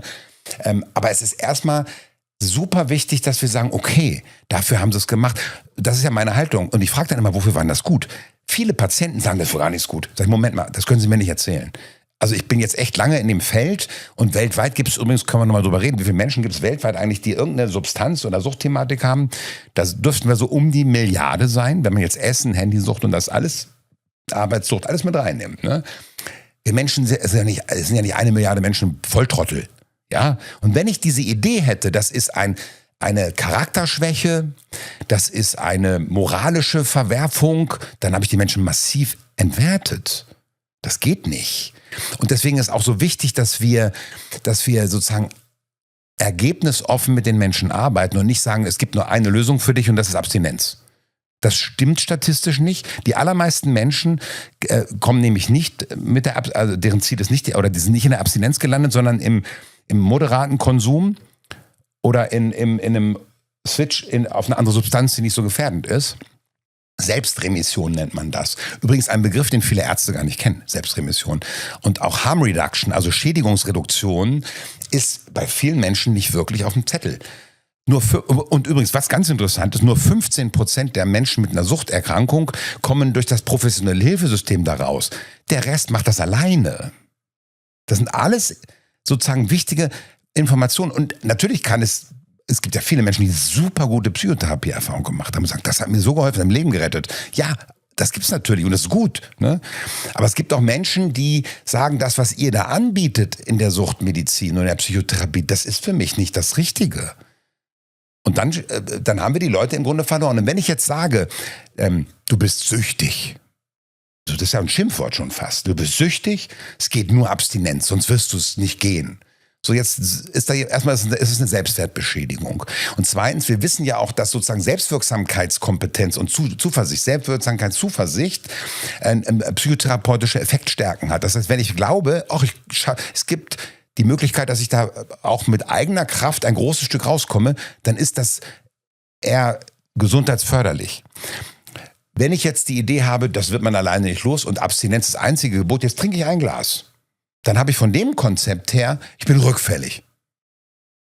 Und wenn man sich mal genau anguckt, wie so Rückfall, wir sagen übrigens in der modernen hypnosystemischen Suchttherapie nicht Rückfall, sondern Vorfall. Es ist nicht, ich falle ja nicht nach hinten, sondern es ist was Neues aufgetreten. Und wenn man sich das genau anguckt, dann trinken die Menschen oft was und dann kriegen sie schlechtes Gewissen, entwerten sich selbst, machen sich massive Vorwürfe und haben dann das Konzept, ich bin so süchtig, ich werde es ja nie schaffen. Oder es kann auch sein, dass sie sagen, dieses gar nichts trinken ist für mich nicht lebenswert. Und dann hat dieses Dogma der Abstinenz geschädigt, weil es Scham verursacht. Wenn ich jetzt eine positive Grundhaltung dem Konsum gegenüber habe, sage ich, ach, hast du wieder konsumiert? Komm mal drüber reden. Ne, was war denn? Erzähl mal. Ne? Und dann ist es nicht beschämend. Dann kann jemand sagen, ja, war so viel oder ich habe so Angst gehabt oder meine Frau hat sich getrennt oder mein Mann, irgendwas da so, ne? Und dann kann man sagen, interessant, okay, erzähl mal, wie hast du es gemacht? Und lass uns mal genau, wenn du willst, verstehen, was da so passiert ist. Okay, finde ich total nachvollziehbar, ehrlich gesagt. Ja? Ich habe schon mal gehört und viele Zuhörerinnen wahrscheinlich auch, wenn man zum Beispiel Alkohol getrunken hat oder süchtig war, Alkoholikerin war, dass man dann abstinent sein muss, weil wenn man dann wieder ein Glas trinkt, dann ist man direkt wieder Nein, das ist ja so ein Klischee, ne? Das ist eine schöne, also ist eine Geschichte, ist ein Märchen, aber stimmt nicht. Märchen. Dann würde sich das doch es sind ja die Menschen, die haben schwere Süchte gehabt und die Kontextbedingungen müssen wir jetzt auch noch mal besprechen. Man weiß es durch die Vietnam-Veteranen, viele von denen waren heroinabhängig in Vietnam, von den Soldaten. Als die nach Amerika zurückgegangen sind, haben ganz viele ohne Therapie ihre Heroinsucht verloren. Das hat was mit dem Kontext auch zu tun. Es funkt so viel rein in diese Thematik, das kann man nicht sagen. Das habe ich ja früher auch mal gelernt. Da ist schon, die Soße vom Braten hat ein bisschen nach Cognac geschmeckt, dann wurde ich automatisch rückfällig. Na, das ist eine Mehr. Natürlich kann das, die Geschichten gibt es, aber warum, wenn man die Dynamik genau anguckt, das kann durchaus sein, jemand trinkt ein Glas und dann wird er rückfällig. Das ist ja das, was ich gerade erzählt habe. Aber das ist ja nicht automatisiert aufgrund der Stoffwirkung, sondern da trinkt jemand ein Glas. Was passiert jetzt in ihm psychisch, innerseelisch? Jetzt ist er enttäuscht von sich. Jetzt macht er sich vielleicht einen Vorwurf. Ich bin so schwach, ich wollte doch nicht. Jetzt macht er ein Gefühl, weil das als Kapitulation, als Versagen gelabelt ist, wird derjenige jetzt die Idee haben, ich habe versagt. Und wir haben oftmals Menschen natürlich, die hohe Ansprüche an sich haben. Die sind komplett enttäuscht von sich, wenn sie das Konzept haben, ich habe jetzt versagt. Und dann machen sie das und dann sagen sie es nochmal, ich habe versagt. So, ich weiß nicht, wie es dir geht oder den Zuhörern und Zuschauern. Viele Menschen, die sich eine Stunde lang sagen, ich habe versagt, ich bin Loser und sich Vorwürfe machen, die stressen sich immer mehr, die entwerten sich immer mehr. Was hilft jetzt? Noch ein Glas. Ja, so gehen die ab. Und dann kommt so ein Vernichtungsthema. Ich habe die ja ganz genau analysiert, die Menschen mit diesen Rückfällen. Und dann ist oftmals so was Selbstvernichtendes da. Ich bin so Dreck, ich bin so wenig wert, ich mache mich jetzt platt. Und dann kommen ganz, ganz massive lebensbedrohliche Abstürze. Aber die kommen nicht automatisiert nach dem Motto, ein Tropfen macht das und ich muss gar nichts tun, ich muss gar nichts denken. Ich bin so der Beobachter, guck mal an, ein Tropfen, jetzt trinke ich schon wieder 2 Flaschen. Das ist ja interessant, was gerade passiert. Das ist doch nicht so. Da ist auch ein extrem naives Menschbild hinter. Also, ja, aber da glauben einige ja wirklich dran. Und ich glaube, was ja auch dazu kommt, man lebt ja dann auch in so einer ständigen Angst. Also wenn man jetzt schon davon ausgeht, dass in der Soße der Alkohol dich aktiviert, dann hast du doch auch... Super Move, du hast ständig Angst. Was hilft gegen Angst? Restaurant. Was hilft gegen Angst? Das, was ich immer gemacht habe, um mich zu entspannen. Mein Suchtstoff. Also, wenn denn diese großen Studien zeigen würden, dass die Abstinenz der einzige Weg ist, aus einer Sucht rauszukommen.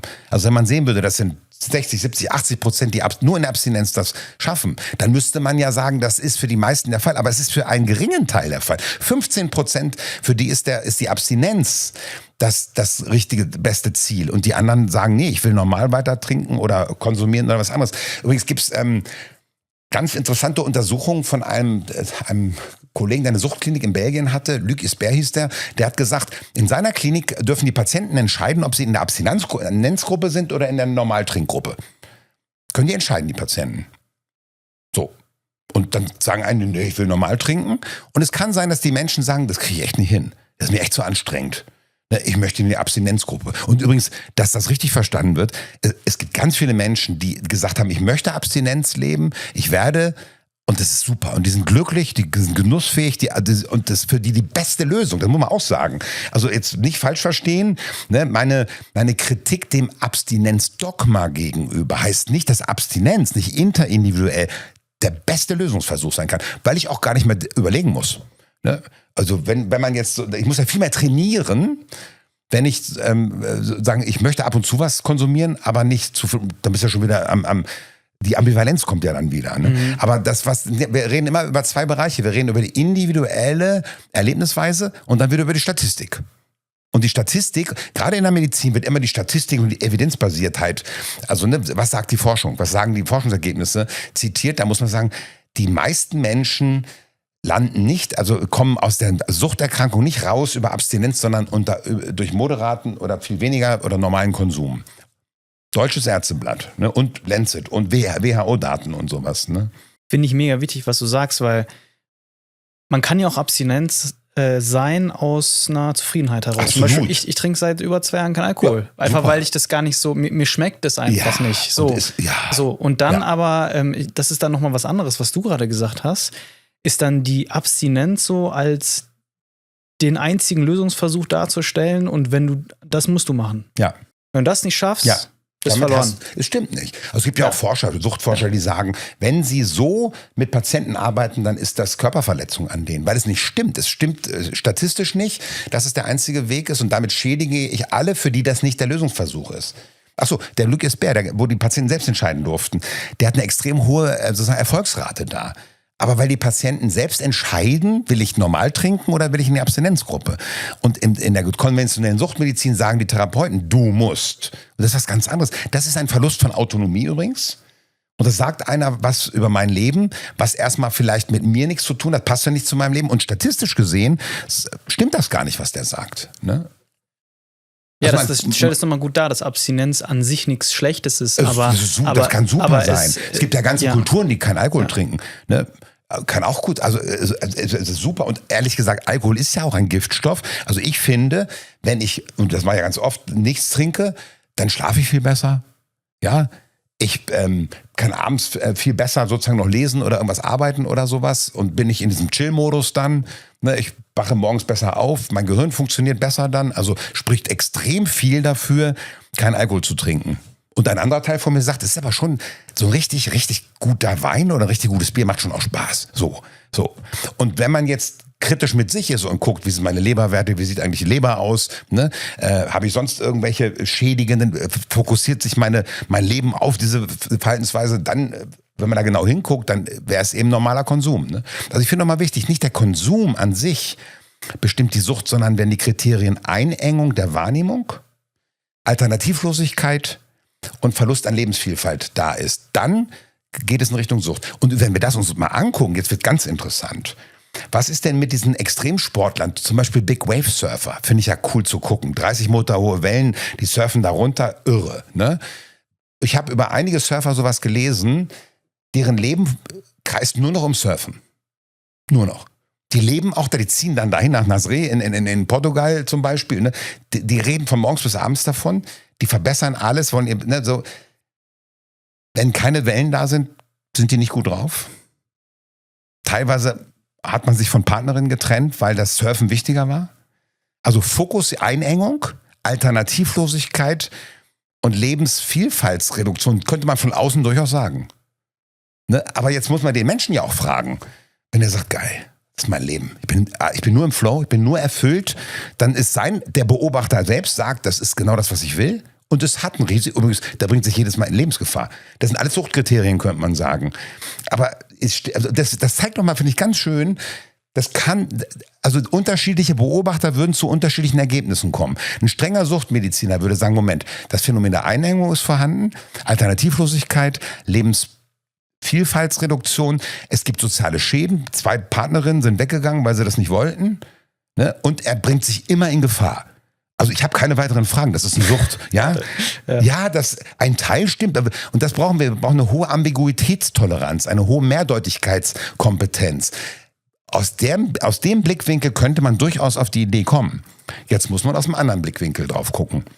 Ich finde das interessant, was du sagst, weil du hast es ja auch mitbekommen, ich habe dir das auch erzählt, ich habe in den letzten 2,5 Jahren auch sehr viel gearbeitet für den Podcast. Es war auch eingeengt. Ja. Da gab es auch nicht viel anderes, was ich gemacht habe.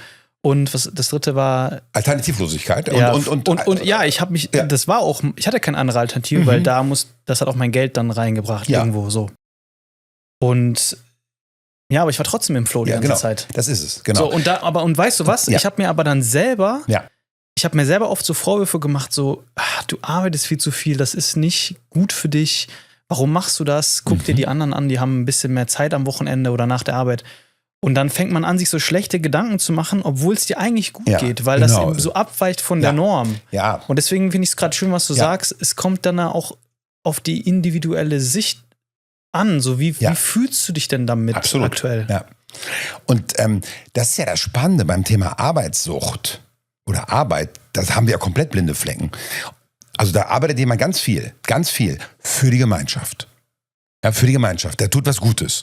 Arbeitet 12, 14, 16 Stunden am Tag, sagt man schon, ein bisschen viel, oder? Ne, so. Aber irgendwie ist es, der tut was Gutes, der bringt was Gutes in die Welt. Der könnte die Suchtkriterien erfüllen, aber bringt was Gutes in die Welt. Und jetzt muss man gucken, gibt es wieder Einengung? Ja, ist vorhanden. Lebensvielfaltsverlust? Definitiv auch. Alternativlosigkeit? Ja. Und natürlich kann man, finde ich immer wichtig, dass der Aspekt der Phasen, es kann ja Lebensphasen geben, wo das total sinnvoll ist. Aber wenn jetzt jemand 30 Jahre so arbeitet, dann würde ich als Beobachter schon sagen, ist das wirklich ein erfülltes Leben? Also da hätte ich meine Bedenken und es kann trotzdem sein, dass derjenige sagt, super erfüllt. Denk an diese großen Dirigenten. Also Herbert Blomstedt ist jetzt, glaube ich, 98 Jahre alt, hat neulich Bruckner mit den NDR Elbphilharmonieorchester dirigiert, macht, glaube ich, noch 120 Konzerte im Jahr. Diese großen Dirigenten zum Beispiel, die arbeiten nur für die Musik, die sind von morgens bis abends im Klang, in der Musik. Und jetzt könnte man sagen, das ist eine Einschränkung von Einengung. Naja, aber wenn ich Kunst mache, die würden wahrscheinlich sagen, alles außerhalb von Kunst ist eine extreme Reduktion von Vielfalt. Und nur in der Kunst erlebe ich diese Vielfalt. Und das zeigt, finde ich, ganz gut, das ist super schwer zu sagen, wann fängt eigentlich der Missbrauch und die Sucht an oder wie lange ist es eigentlich ein wohltuender Gebrauch. Eine Beobachtung habe ich gemacht. Wenn jemand etwas tut, wo die Allgemeinschaft von profitiert, da arbeitet jemand viel, da geht jemand in die großen Wellen. Ich gucke mir das ja an und ich muss sagen, finde ich schon cool. Ne? Ich will nicht sagen, dass die süchtig sind. Also man kann keine Diagnosen über andere Menschen, die man nicht kennt, treffen. Ich will nur zeigen, dass es verschiedene Beobachterpositionen dazu geben könnte. Ne? Also solange wir was für die Allgemeinheit tun, dann ist das keine Sucht, sondern dann ist das Sport oder dann ist das sozusagen Gemeinschaftspflege. Wenn jetzt jemand nur irgendwas konsumiert und zufrieden in der Ecke hängt, dann ist das eine Sucht. Also, das ist ja auch verrückt. Tue ich was für die Gemeinschaft in meiner Tätigkeit, dann wollen wir mal sagen, bei dir ist es keine Sucht, obwohl vielleicht Suchtkriterien vorhanden sind. Und guck dir mal viele Sportler an, da gibt es viel Leid und viel Depression, weil es eben so verengt ist. Also wenn du im Spitzensport bist, dann geht das ganze Leben nur darum, eine halbe Sekunde schneller zu werden oder nochmal die Rückhand zu verbessern oder den Aufschlag zu verbessern. Das ist ja kann eine Leidenschaft sein. Es kann Flow pur sein. Es kann aber auch sein, dass es komplett pervers wird. Das muss man eigentlich sogar individuell angucken. Und was auch interessant ist, dass wir letzten Endes, Sucht ist eine Erkrankung, Punkt, wissen wir, ist international so anerkannt. Und trotzdem sehen wir in der Gesellschaft das nicht also bad or mad ist die Frage, ne? Sehen wir das oft nicht als Erkrankung. Zum Beispiel, wenn jemand alkoholabhängig ist oder drogenabhängig ist, dann kriegt er den Vorwurf, der hat doch Kinder, wie kann der? Ne? Ja. Zu Recht irgendwie, ne? Das ist ja Kindeswohlgefährdung wahrscheinlich. Stimmt schon, okay. Aber wenn jemand eine Depression hat, das ist auch eine Erkrankung, können wir ja nicht sagen, der hat eine Depression, sagen Sie, reißen nicht mal zusammen. Oder jemand hat Krebs, sagen Sie, können doch keinen Krebs kriegen, Sie haben 2 Kinder. Also da sehen wir ja, wie absurd, wie bescheuert das wäre. Aber bei Sucht sagen wir, hey, das können Sie nicht machen, Sie haben noch Kinder. Also ist es jetzt eine Krankheit oder nicht? Und das zeigt, finde ich, ganz schön, dass auch die Beobachterposition der Gesellschaft auf alle Fälle das manchmal gar nicht als Krankheit akzeptiert. Und selbst in der Medizin und in der Psychotherapie habe ich solche Stimmen vernommen. Ne, das geht doch gar nicht, kann er doch nicht machen. Da wird ein bisschen despektierlich und abfällig über den Menschen, der mittels einer Substanz oder eines Verhaltens sich reguliert, geredet. So, und wenn er jetzt entwertet wird, wenn er jetzt sozusagen pathologisiert wird, wie groß ist die Wahrscheinlichkeit, dass er jetzt in die Therapie kommt? Wenn er das Gefühl hat, da werde ich beschämt. Also es gibt extrem, gerade in der Suchtmedizin, die Leute, die vor Ort mit den Leuten arbeiten, also im Bereich der Sozialpädagogik, Streetworker und Suchttherapeuten, die haben natürlich alle, oder meine Beobachtung ist, dass sie ganz oft einen extrem weiten Fokus haben und eben nicht so diese Abstinenz-Zeug da drehen. Das ist eher die Medizin, die so denkt, und das sind auch die Krankenkassen und die Institutionen. Und da müsste man eigentlich, also meine Beobachtung übrigens ist, wenn denn nicht der Konsum, sondern die Kriterien Einengung, Alternativlosigkeit und Lebensvielfaltsverlust Suchtkriterien sind, dann muss man eigentlich auch sagen, dass die dogmatische Verengung des Ziels einer Behandlung in Richtung Abstinenz in der Suchtmedizin Suchtkriterien erfüllt und dringend behandelt gehört. Ne? Das ist schon auch interessant. Das stimmt. Dass die Sucht oder die konventionelle oder ich würde ja Old-Style-Sucht sagen, dass sie selbst Suchtkriterien erfüllt. Und wenn es denn, und das sagt die ganze Studienlage, sagt das, also es gibt übrigens, da haben wir noch nicht drüber gesprochen, diese Harm Reduction, es gibt Untersuchungen, dass Menschen vom Alkohol in den Cannabiskonsum wechseln und damit, ne, wir haben die Gefährlichkeitsstatistiken wieder da, damit ihre persönliche sozusagen Überlebenswahrscheinlichkeit erhöht haben und sich weniger geschädigt haben als mit dem Alkohol. Und auch gesellschaftlich, wenn das jetzt nicht beschaffungskriminell besorgt werden muss, sondern wenn es sozusagen sauber angebaut wird und auch durch geordnete Stellen abgegeben wird, haben wir eine Verbesserung wenn das jetzt mehrere Menschen machen würden, der Volksgesundheit und eine massive Reduktion von Schädigungen. Das sagen die ganzen Studien. Also ich erzähle nicht Sachen, die ich mir ausgedacht habe. Ne, ich habe das ja alles selbst, ich bin ja selbst immer wieder überrascht worden, weil ich ja anders sozialisiert wurde, auch in der Klinik. Also das Abstinenzdogma ist wissenschaftlich nicht haltbar und potenziell schädigend für Menschen. Das muss man ganz klar so sagen. Und ich würde einen Schritt weiter gehen. Wenn Institutionen nur das Abstinenzdogma vorhanden haben, handeln sie nicht wissenschaftlich und potenziell schädigend. Und ich glaube, man müsste auch überlegen, ob diese Institutionen überhaupt noch staatliche Zuschüsse bekommen dürfen. Man könnte noch einen Schritt weiter gehen. Das wäre jetzt mal was für die juristischen Fakultäten, ob nicht letzten Endes auch strafrechtlich oder zivilrechtliche Konsequenzen gezogen werden müssten. Das ist knallhart formuliert. Aber reden wir jetzt über Wissenschaft? Reden wir jetzt über Erkenntnisgewinn? Oder macht sich jeder seine eigene Realität? Ich meine, wenn man jetzt sagt, nee, ich sehe das anders, sagen dann so bestimmte Politiker, ich sehe das anders, diese illegalen Drogen sind doch viel gefährlicher. Dann sind wir im Bereich von alternativen Fakten und da, wo Amerika gerade ist. Also Donald Trump sieht auch alles ganz anders. Das sind alternative Fakten, hat er dann irgendwann gesagt. Wenn wir da sind, dass wir nicht mehr die Wissenschaft bemühen, sondern persönliche Meinung von Menschen gelten lassen, die im Grunde gar nicht tief in der Materie drinstecken, dann wird's auch gefährlich, muss man sagen. Dann kommt der Nächste, der sagt, das haben wir in Amerika, ich halte nichts von Impfungen. Ja, also man kann ja persönlich was dagegen haben. Übrigens, wenn Menschen gegen Impfungen sind, haben die meistens gute Gründe dagegen zu sein. Die haben selbst oder irgendjemanden erlebt, der echt eine fiese Reaktion auf Impfungen hat. Es gibt Post-Vax-Syndrom, es gibt Menschen, die schwer erkranken nach Impfung, selten. Aber wenn diese Geschichten sozusagen über Multimedia hochgespült werden, dann sieht man eine Geschichte, wie einer wirklich darunter gelitten hat, ne, oder wirklich gestorben ist an einer Impfung, alles gibt es. Und dann sagt man, siehst du, man kann dran sterben. Und da müssen wir doch wieder Statistik bemühen. Ne, die meisten Menschen sterben ja nicht an der Impfung, sondern daran, dass sie diese Erkrankung kriegen, gegen die Impfung ist. Und da muss man auch sagen, und das sind ja alles Diskurse, die sehr aufgeladen sind emotional. Und je emotionaler unser Gehirn ist, desto weniger sind wir in der Lage, wissenschaftliche Fakten und evidenzbasierte Fakten und auch Beobachtungsfakten von Fachleuten wahrzunehmen und einzuordnen. Ich fand gerade eine Stelle interessant, die du gesagt hast. Sag noch mal, Einengung, Alternativlosigkeit und Lebensvielfaltsverlust. Du hast es, glaube ich, gerade so gesagt, zumindest habe ich es so verstanden. Man sagt, dass diese 3 Kriterien, Einengung, Alternativlosigkeit und Vielfaltsverlust, Sucht ausmachen. Und dann gibt es Menschen, die sagen, aber Abstinenz ist der einzige wahre Weg. Ja. Und wenn man das so betrachtet, dann ist das ja auch Einengung, Alternativlosigkeit genau. und Vielfaltsverlust. Absolut, das meine ich ja. Das ist verrückt, das ist krass. Das ist krass, dass diese abstinenzdogmatische Haltung im Grunde eine Suchterkrankung ist. Ja. Eine Sucht, oder zumindest die Suchtkriterien erfüllt. Das hören die Leute jetzt nicht gern, ich weiß schon auch. Aber also da müssen wir sagen, in welcher erkenntnistheoretischen Tiefe wollen wir über das Thema diskutieren? Wir können an der Oberfläche bleiben und jetzt kommen wieder die persönlichen Erfahrungen darum. Und es geht ja nicht um Menschen zu entwerten, liegt mir auch fern, aber die Frage ist doch, wenn jemand so extrem am Abstinenzdogma hängt oder am Alkohol und Rauchen ist okay, aber Hasche und sowas darf man nicht machen.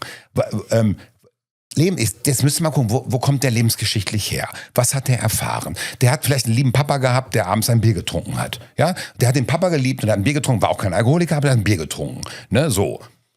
Jetzt wird mein Papa entwertet, wenn der Alkohol entwertet wird. Das geht doch nicht. Und dann erkennt er vielleicht einen, der aus der Schule geflogen ist, der immer alle verprügelt hat und der hat Haschisch geraucht. Ne? Also Beobachtung ist oft n=1. Ne? Ich habe neulich jemanden, der eine Grippe hatte, gefragt, ganz kurz, nur ein bisschen geimpft gewesen oder nicht, einfach nur für meine persönliche Statistik. Nee, meine Mutter hat auch so mal negativ auf eine Impfung reagiert mal. Und deswegen ist bei mir bestimmt genauso. Und ich habe mal Leute gesehen, die waren geimpft, die waren genauso krank wie ich. Ja, aber dass diese Menschen eventuell, wenn sie nicht geimpft gewesen wären, extrem krank gewesen wären, wird auch nicht reflektiert. Also die Beobachtung, und das ist das Schwere an unserem Gehirn, wenn wir die ebenso, mir auch, wenn wir eine Einzelfallbeobachtung machen, hat die eine große Evidenzkraft. Das glauben wir total stark. Und natürlich gibt auch alles, was gesagt wurde, auch zu Corona übrigens, oder als allermeiste, ist begründet aufgrund einer persönlichen Beobachtung. Die kann man nicht absprechen. Aber dann macht es natürlich Angst. Und wenn ich jetzt Angst habe, ist mein Gehirn nicht mehr in der Lage, differenziert und ambiguitätstolerant, also Mehrdeutigkeit zulassend und kontextabhängig über die Sachen nachzudenken, dann bin ich im Grunde in meiner Einschränkung, in meiner Entscheidung eingeschränkt. Ja. Ich würde sogar die Hypothese aufstellen, dass wenn du so eine eingeengte Sicht auf die Welt hast und da so dogmatisch über verschiedene Sachen nachdenkst, blockierst du dich auch und schränkst dich auch selber in deinen Handlungsfähigkeiten ein. Weil ich habe das selber mal erlebt, ne? Also hab mal eine Frau gedatet und ich kann das komplett nachvollziehen. Ne? Sie hat irgendwie einen Ex gehabt oder so, der ist abgerutscht mit Cannabis. Ne?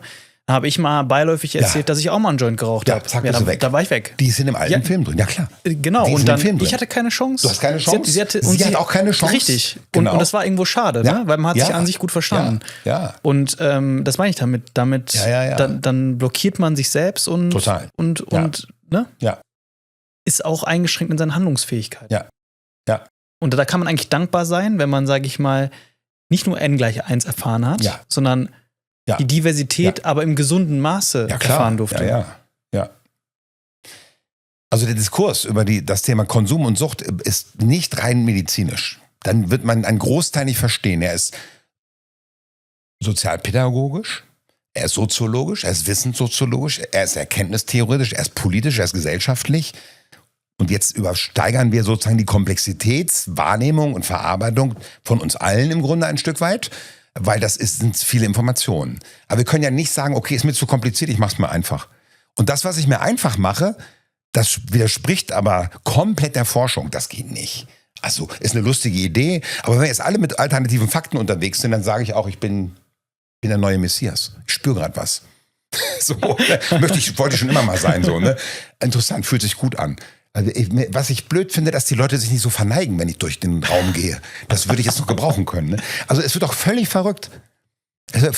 Also das ist ja auch, aber das gehört ja zu unserer Welt. Das finde ich immer cool, dass wir an diesem Thema Verschwörungserzählung Menschen, die komplett mal in eine Weltsicht eingestiegen sind, die etwas entkoppelt war von der Weltsicht, die zumindest mehrere Datenbasen genutzt hat.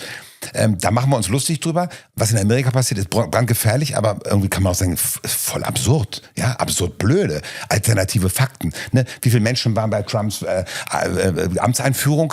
Ne? Da war ja viel weniger als bei Obama. Ne? Und dann wurde ja gesagt, er hat alternative Fakten genutzt. Also alternative Fakten ist Schwachsinn oder ist Lüge oder was auch immer. Also aber wir haben es doch im Grunde, und das ist das Erschreckende eigentlich, in der Politik und auch in der Medizin oftmals auch mit alternativen Fakten zu tun. Also wenn wir die wissenschaftliche Datenlage weltweit angucken, müssten wir sagen, oh, wir müssen uns mal korrigieren. Also bis vor kurzem durfte man ja Therapie bei Drogen gar nicht machen, wenn man gesagt hat, nee, ich möchte nicht Abstinenz, ich möchte normal oder weniger konsumieren, oder ich möchte von Alkohol auf Haschisch umsteigen. Dann wird das gar nicht finanziert. Da hat sich jetzt ein bisschen was geändert. Also ich bin ja nicht so in der Rechtsprechung drin, aber in der ambulanten Therapie.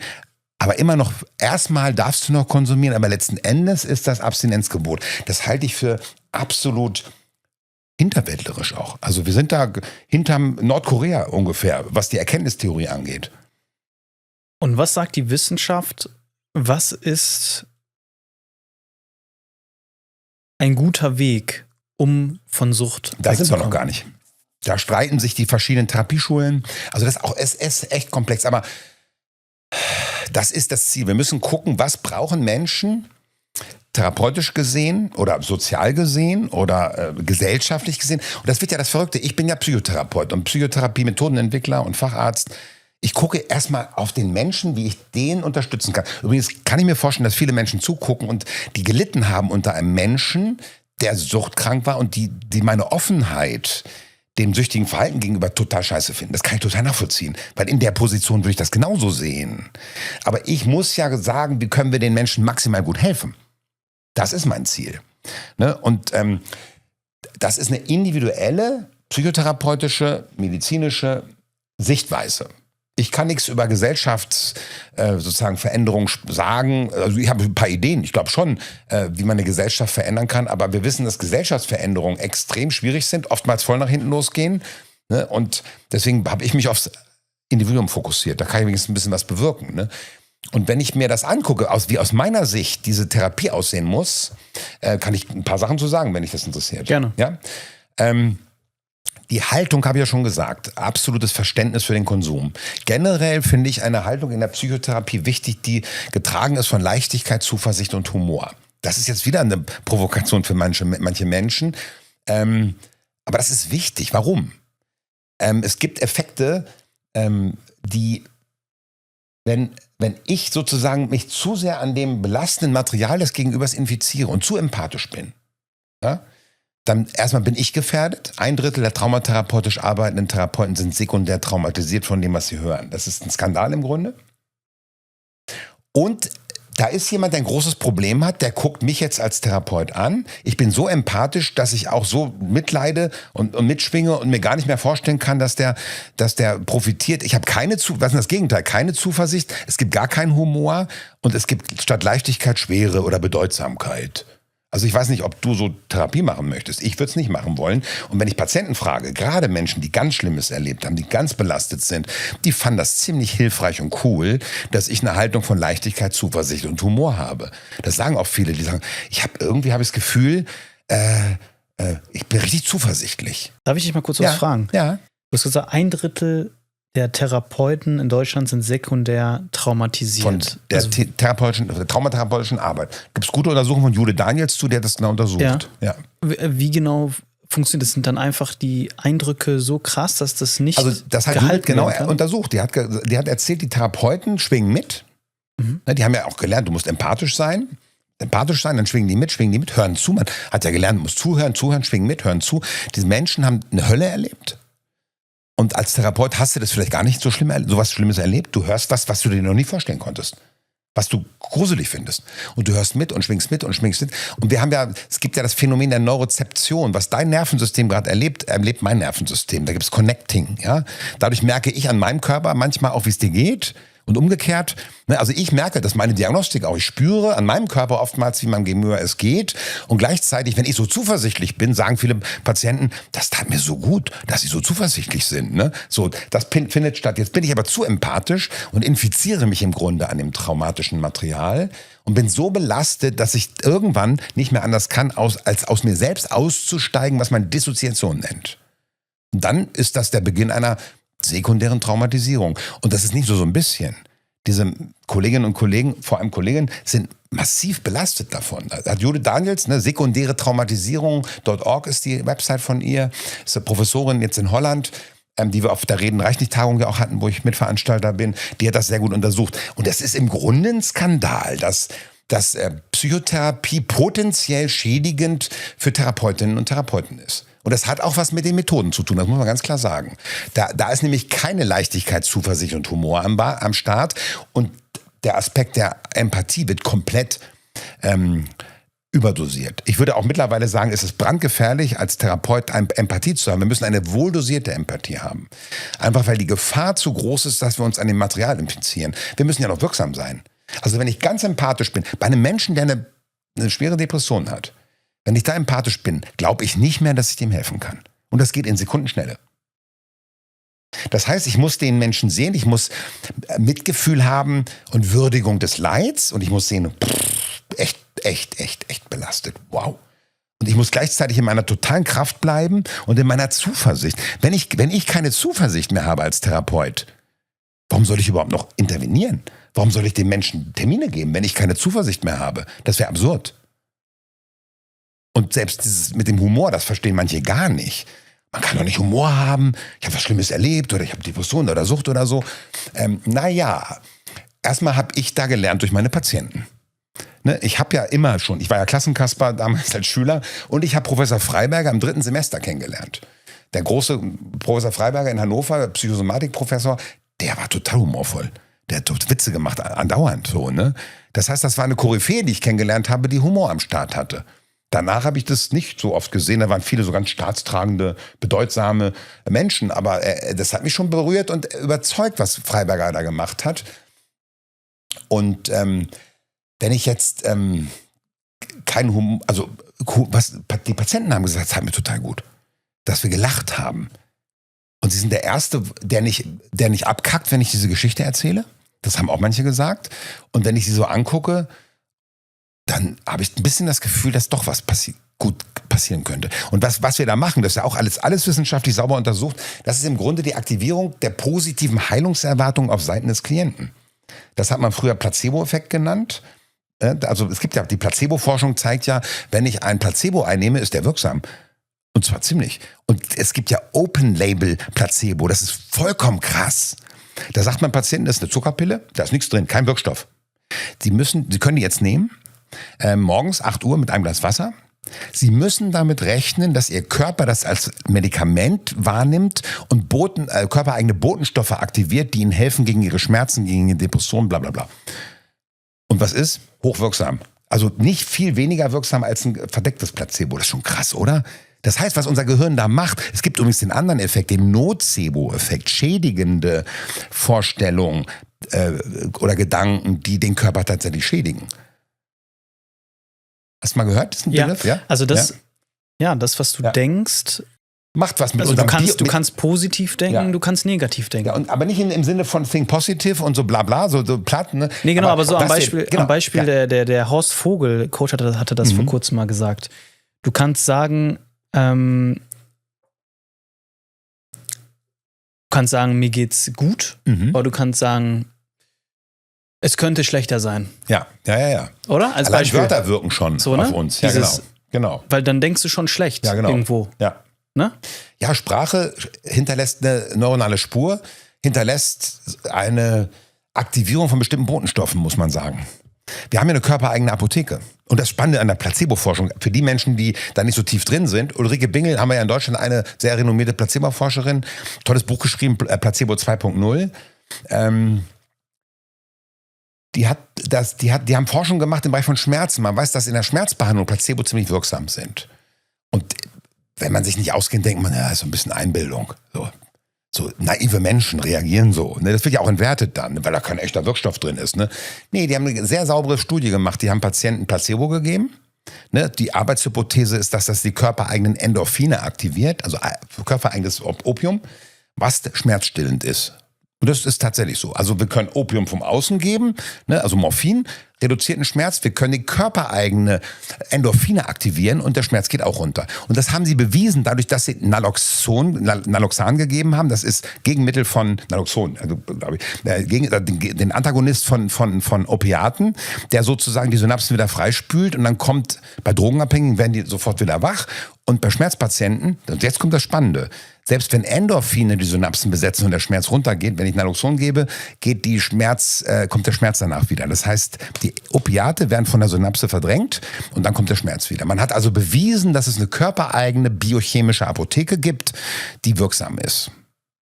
Aber die hat übrigens keine Lobbyabteilung, die hat keine Marketingabteilung, die hat keine Aktionäre, keine Stakeholder und deswegen wird die nicht so ernst genommen wie ein Präparat, was von irgendwem produziert wird. Ne? Also ich will nichts gegen Präparate sagen, wenn die hilfreich und wirksam sind und wirklich gut untersucht, bin ich total dankbar. Ne? Wenn ich krank bin und irgendwie da mal sowas nehme, was mir echt hilft, denke ich auch, wow, cool. Ne? Aber es gibt halt auch viel Zeug, was nicht hilfreich ist. Ne? Bist du jetzt darauf gekommen durch das Thema therapeutische Haltung und das Thema Zuversicht, ne? Zuversicht, genau. Weil das extrem wichtig ist. Vielleicht noch ein Beispiel. Im Talmud steht, du sollst die Studierenden mit Humor unterrichten, weil die ihn besser lernen. Also was haben wir da wieder? Dopaminaktivierung. Humor. Und wenn man mal guckt, Viktor Frankl ist ja einer der ganz großen Psychotherapieschulenbegründer, der war im KZ und die haben sich im KZ jeden Tag gezwungen, sich einen Witz zu erzählen, damit sie das seelisch und körperlich überleben.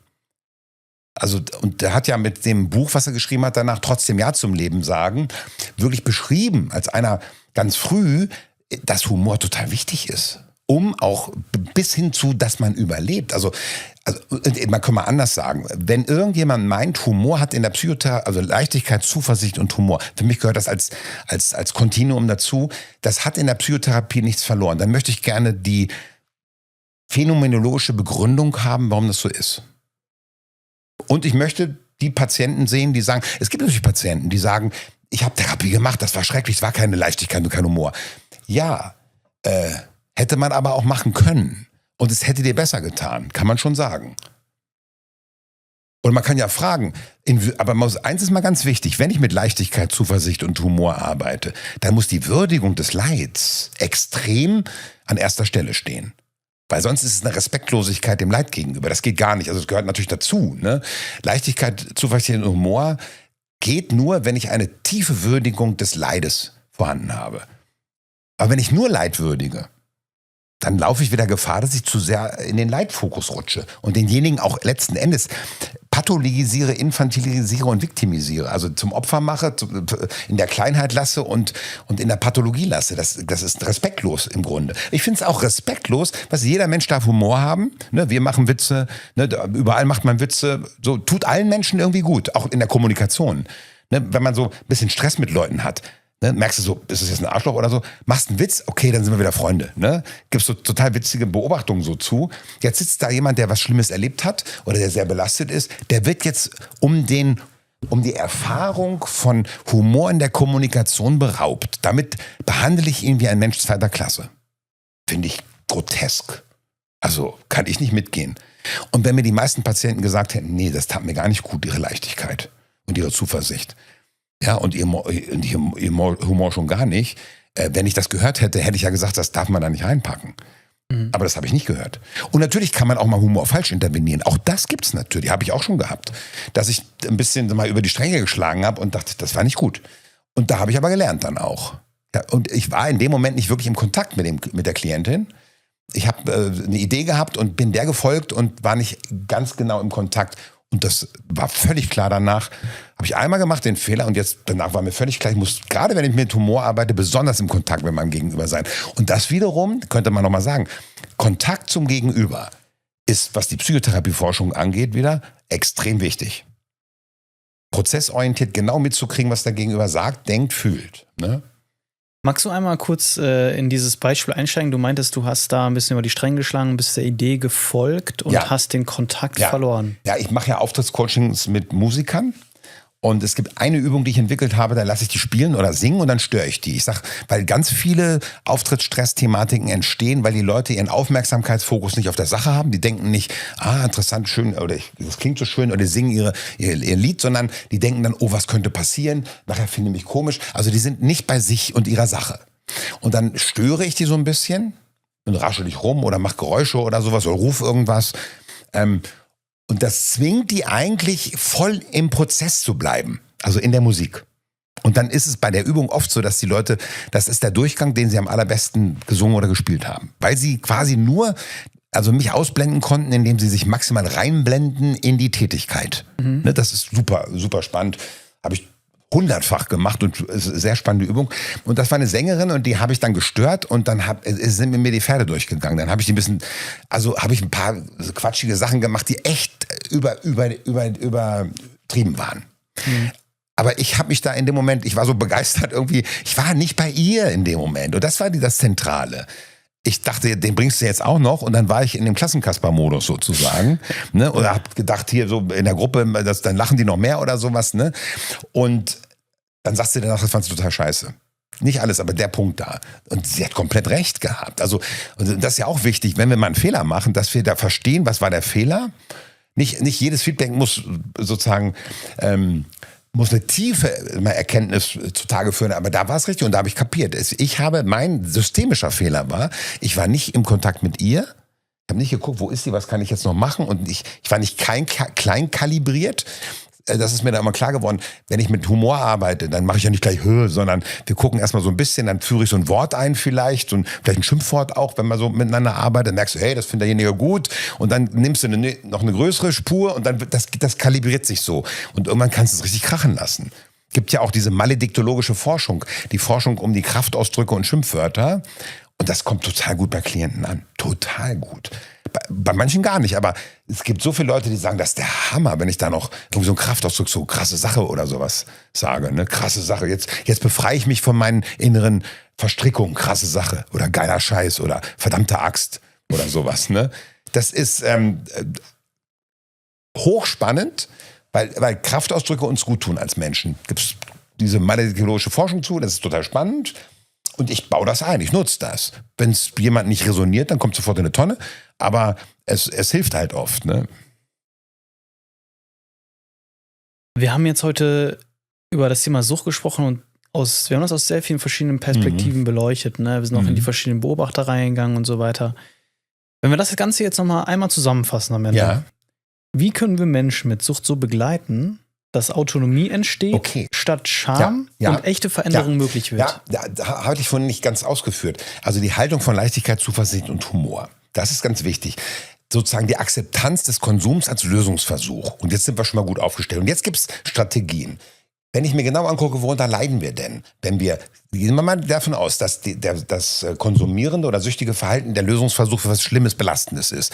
Das heißt, es gibt irgendeine belastende Emotionalität, die ich mit dem Substanz, mit dem Konsum versuche zu reduzieren. Das heißt, wir brauchen Emotionsregulation in unseren psychotherapeutischen Methoden. Schnelle, effektive Emotionsregulationsmethoden. Deswegen bin ich so ein Fan von den Klopftechniken, weil ich nichts kenne, was schneller eine Emotionsregulation macht als die Klopftechniken. Ne? So, das brauchen wir. Dann haben wir natürlich eine Selbstwertthematik fast immer am Start. Erstmal viele Menschen konsumieren, weil sie sich selbstwertmäßig nicht gut aufgestellt fühlen. Und wenn sie merken, wenn ich konsumiere, dann bin ich selbstsicher, dann kann ich quatschen und alles gut und so, ne? Und dann ansonsten vielleicht ängstlich, schamhaft oder so. Und wenn ich andauernd die Erfahrung, wenn diese Funktionalität da ist, ich muss konsumieren, um im Kontakt mit anderen mich wohlzufühlen, dann läufst du halt Gefahr, dass du das andauernd machst. Und dann hast du ein strukturelles Risiko, eine Suchtthematik zu entwickeln, ne? Das heißt, wir müssen, und andererseits, wenn ich merke, ich brauche dieses Verhalten oder diese Substanz, dann ist das maximal selbstwertbeschädigend. Wenn ich merke, ich kann gar nicht mehr anders, ich kann nicht mehr steuern, ich muss das machen. Das ist ja eine tiefe Beschämung oft und eine Selbstwertreduktion. Das heißt, das Thema Selbstwert ist zentral mit dabei. Das heißt, ich mache in jedem Fall ein Selbstwerttraining, indem ich genau gucke, was für Selbstwerträuber hat jemand am Start und was wären gute Selbstwertspender. Also das ist Transformation von Selbstwerträubern. Ne? Und das finde ich auch einen schönen Begriff, Selbstwerttraining. Das zeigt nämlich, man kann das tatsächlich trainieren. Das ist nicht statisch. Und dann gibt es noch unbewusste Dynamiken. Es kann sein, dass jemand konsumiert, in einer Suchtthematik ist und nicht genau weiß, warum mache ich das eigentlich. Ich habe gar nicht so viel Stress. Ich habe gar nicht so viele Ängste. Ich habe kein ADHS, wo mir das helfen könnte. Und dann, aber unbewusste Dynamiken haben nun mal das Problem, dass sie nicht bewusst sind. Man kann auch nicht fragen, hast du eigentlich eine unbewusste Dynamik am Start? Nee, sowas machen wir nicht. Also wir sind ordentliche Leute. So, ne? Kannst du nicht fragen. Und da gibt es sozusagen mehrere Ansätze, wie man an die unbewussten Dynamiken kommt. Die meisten sind sehr aufwendig, sehr langdauernd. Und ich habe was entwickelt, was relativ schnell tatsächlich funktioniert, indem ich so Probebohrungen mache. Ich habe so ein Tool entwickelt, der Kognitionskongruenztest. Da lasse ich 50 Testsätze aussprechen und gucke, was die Resonanz ist. Und da könnte man zum Beispiel, wenn jemand sagt, ich möchte mit dem Konsum für immer aufhören. Ich werde mit dem Konsum für immer aufhören. Testsätze sind das. Und ich sage, spür mal rein, ob das stimmig oder unstimmig sich für dich anfühlt. Ich möchte aufhören, sagen viele schon, ja, total. Ich werde aufhören. Sehe ich noch nicht. Und das nenne ich rote Ampel. Ne? Und jetzt wird's ganz interessant, es gibt so einen Loyalitätenblock. Da kann ich dann sagen, meine Mutter, meine suchtkranke Mutter erlaubt mir, mit dem Konsum aufzuhören. Und dann sagt jemand, nee. Oder ich erlaube mir angesichts meiner suchtkranken Mutter, gesund zu leben und nicht mehr zu konsumieren. Dann sagen Menschen, ich kriege ein schlechtes Gewissen. Kann ich dir nicht antun. Das ist natürlich, könnte man sagen, mathematisch gesehen verrückt, aber so sind wir Menschen. Wir haben Verbundenheiten, das ist Bindungsliebe, die dahinter steckt. Und es ist nicht selten so, dass wir eine Symptomatik haben aufgrund einer Loyalität zu jemandem, der uns ganz nahe steht. Und das ist was viele Menschen nicht wissen und nicht kennen. Das ist schon, finde ich, extrem erhellend, wenn ich das realisiere. Das haben wir auch beim Thema Erfolg. Ne, meine Eltern erlauben mir, dass ich richtig, richtig erfolgreich bin. Sagen viele, kriegen ein schlechtes Gewissen. Ne, die hatten keinen Abschluss, die durften nicht, die konnten nicht, das war Krieg. Ne, ist das nicht entwertend und despektierlich, wenn ich jetzt so erfolgreich bin? Kriege ich ein schlechtes Gewissen. Übrigens, die Emotion, an der ich eine nicht parafunktionale Loyalität erkenne, ist das schlechte Gewissen. Wenn jemand ein schlechtes Gewissen kriegt oder traurig wird, dann ist das ein Hinweis, dass es da was geben könnte. Das ist schon, das haben wir natürlich in Suchtdynamiken ganz viel. Die Menschen kommen aus Systemen, wo andere auch konsumiert haben. Und dann denkt man natürlich, ja, genetisch. Ne? Eltern haben schon konsumiert, muss ja genetisch sein. Nee, das ist überhaupt noch nicht klar. Die Genetik, es gibt die Genetik, ja. Ne? Aber es gibt auch die Epigenetik, die entscheidet, ob eine genetische Information tatsächlich aktiviert wird oder nicht. Also das muss man ja auch berücksichtigen. Ne? Aber es gibt auch dieses Modelllernen. Ne? Ich habe bei meinen Eltern gesehen, dass die sich zum Beruhigen oder zum Runterkommen immer was konsumiert haben. Also ist das für mich normal, habe ich da gelernt. Das Modelllernen haben wir.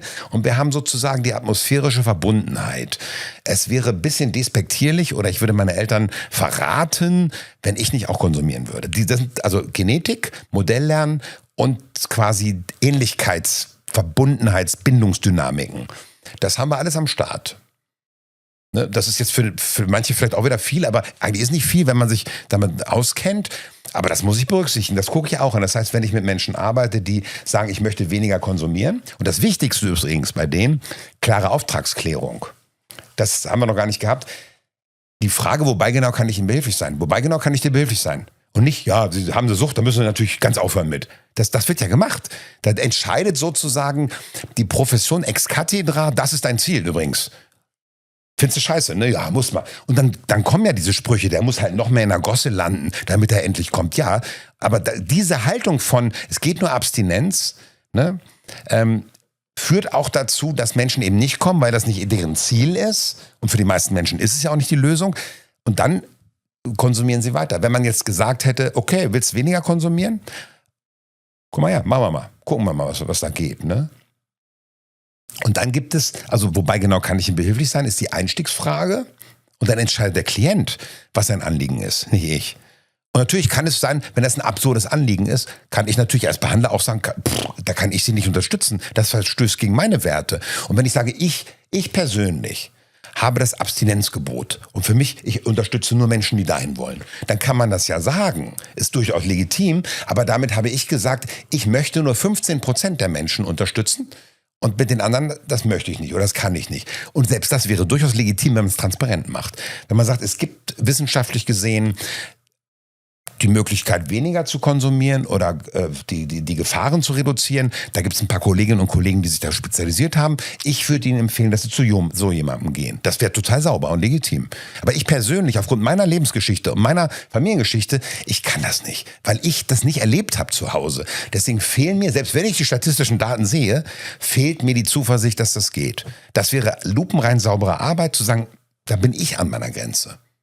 Also wäre für mich extrem professionell. Ne? Und der Klient kann sagen, nee, finden Sie nett, aber mit dem, was Sie im Regal haben, das ist ja nicht das, was ich haben möchte. Ich gehe zu einem Kollegen, der hat noch andere Sachen im Regal. Ne? Und dann hat Steve DeShazer beschrieben, Ganz wichtig. Es gibt eben Menschen, wenn man genau analysiert, wer profitiert von Therapie, dann hat Steve DeShazer das untersucht und hat gesagt, das ist nicht der Grad der Belastung oder sowas, sondern das ist im Grunde der Kommunikationsmodus, der sich aufbaut. Es gibt Kundentypen, die sagen, ich habe ein Problem, ich will das ändern, ich brauche dich. Ne? Du bist hier, Leon, du bist doch Experte, ich finde dich nett, ich finde dich sympathisch, mit dir kann ich mir echt mal vorstellen, an dem Thema zu arbeiten. Kannst du mich unterstützen? Ich weiß schon, dass ich die Hauptarbeit machen muss. Aber ich würde gerne einmal die Woche oder wie auch immer, was du da für richtig hältst, zu dir kommen. Jetzt sind wir in einer Kooperationsbeziehung. Und du merkst, wir spielen es gerade nur durch hier, ne? Aber wir sind jetzt richtig, wir sind Brother. So, ne? Wir sind so. Weil es ist klar, ich bin Kunde, ich will was, aber ich muss was dafür tun und du kannst es. Dann gibt es Menschen, die sind im klagenden Modus. Die haben eine Belastung, die können sich selbst, und das sind nicht Persönlichkeitsvariablen, sondern das sind kommunikative sozusagen Entitäten, die so entstehen. Ne? Die haben was Belastendes am Start, die können sich aber nicht vorstellen, dass sie selbst irgendwas verändern können. Beziehungsweise die sehen die uns als Therapeuten und denken, nee, du kannst mir nicht helfen. Und dann sind die im klagenden Modus, denen geht's nicht gut, die klagen auch. Aber die machen keinen Schritt in die Lösung, weil sie das Konzept haben, ich kann ja nicht und du kannst mir auch nicht helfen. Das ist natürlich belastend. Die kriegen übrigens von Steve DeShazer Würdigung des Leids, hat der gesagt. Das ist extrem intelligent, was er da gemacht hat. Wenn ich nämlich das Leid würdige, bin ich im Pacing. Ne? Und ich würde sagen, nochmal Leidwürdigung. Ja, das ist echt schwer. Das ist wirklich schwer. Du hast so viel Scheiße erlebt. Das ist so schwierig. Und da wird jetzt wieder sozusagen die Offenheit dem Konsum gegenüber. Und du hast, glaube ich, konsumiert, um dich selbst zu beruhigen, zu vergessen. Und ich glaube, das war erstmal ein super Lösungsversuch, der leider einen Preis hat, vielleicht auch einen hohen Preis, aber es war erstmal ein Lösungsversuch. Jetzt kooperiere ich. Wenn ich übrigens sage, es gibt nur Abstinenz, dann kann man nicht sagen, der Patient ist nicht kooperativ, was wir das gern gesagt haben, sondern ich kooperiere nicht mit dem Patienten. Und dann gibt's die Besucher, die sind geschickt worden. Die sehen wir im Suchtbereich ganz oft. Mein Hausarzt hat mich geschickt. Irgendwie sollen die Leberwerte erhöht sein. Aber ich weiß auch nicht. Also der ist auch ein bisschen komischer Hausarzt. Und jetzt, da will jemand nichts. Hat vielleicht sogar, und das sehen wir im Suchtbereich ganz oft, hat vielleicht sogar die Idee, ist gar nicht schlimm. Ach komm, so oft mache ich das gar nicht. Weil es doch so beschämend ist, mache ich mir selbst einen vor. Also aber das ist beschämend. Es hat wiederum mit der professionellen Suchthaltung zu tun, die wir haben. Übrigens gibt eine ganz saubere, die beste Definition für Alkoholproblematik. Kennst du die? Wann hat ein Mensch ein Alkoholproblem? Immer dann, wenn er mindestens ein Glas mehr trinkt als der behandelnde Arzt. Wenn du einen Arzt hast, der nie trinkt und du sagst, naja, so freitags abends trinke ich schon Wein, da müssen sie aufpassen. Nicht, dass es mehr wird. Ne? Wenn der Arzt eine Flasche Wein am Tag trinkt und der Patient sagt, ich trinke freitagsabends schon ein Glas Wein und samstags ehrlich gesagt auch, dann ist die Wahrscheinlichkeit, dass der Arzt sagt, oh, komm, lass mal, macht doch nichts so, ist doch nicht so viel. Ne? Das ist ein Witz und gleichzeitig stimmt das. Und das kann man sogar bis auf die Studienebene verfolgen. Wir haben ja gesagt, der Beobachter entscheidet, was eine Sucht ist und was nicht. Und der Beobachter hat sich selbst im Fokus und das kommt damit rein. Ne? Und der Besucher, der kriegt übrigens, der nichts will, der wird oft in der Medizin entwertet. Der ist überhaupt noch nicht einsichtig, der hat keine Einsicht in seine Suchtproblematik. So wird dann über den geredet. Steve DeShazer gibt dem Komplimente, sagt, das finde ich ja total nett, dass Sie kommen.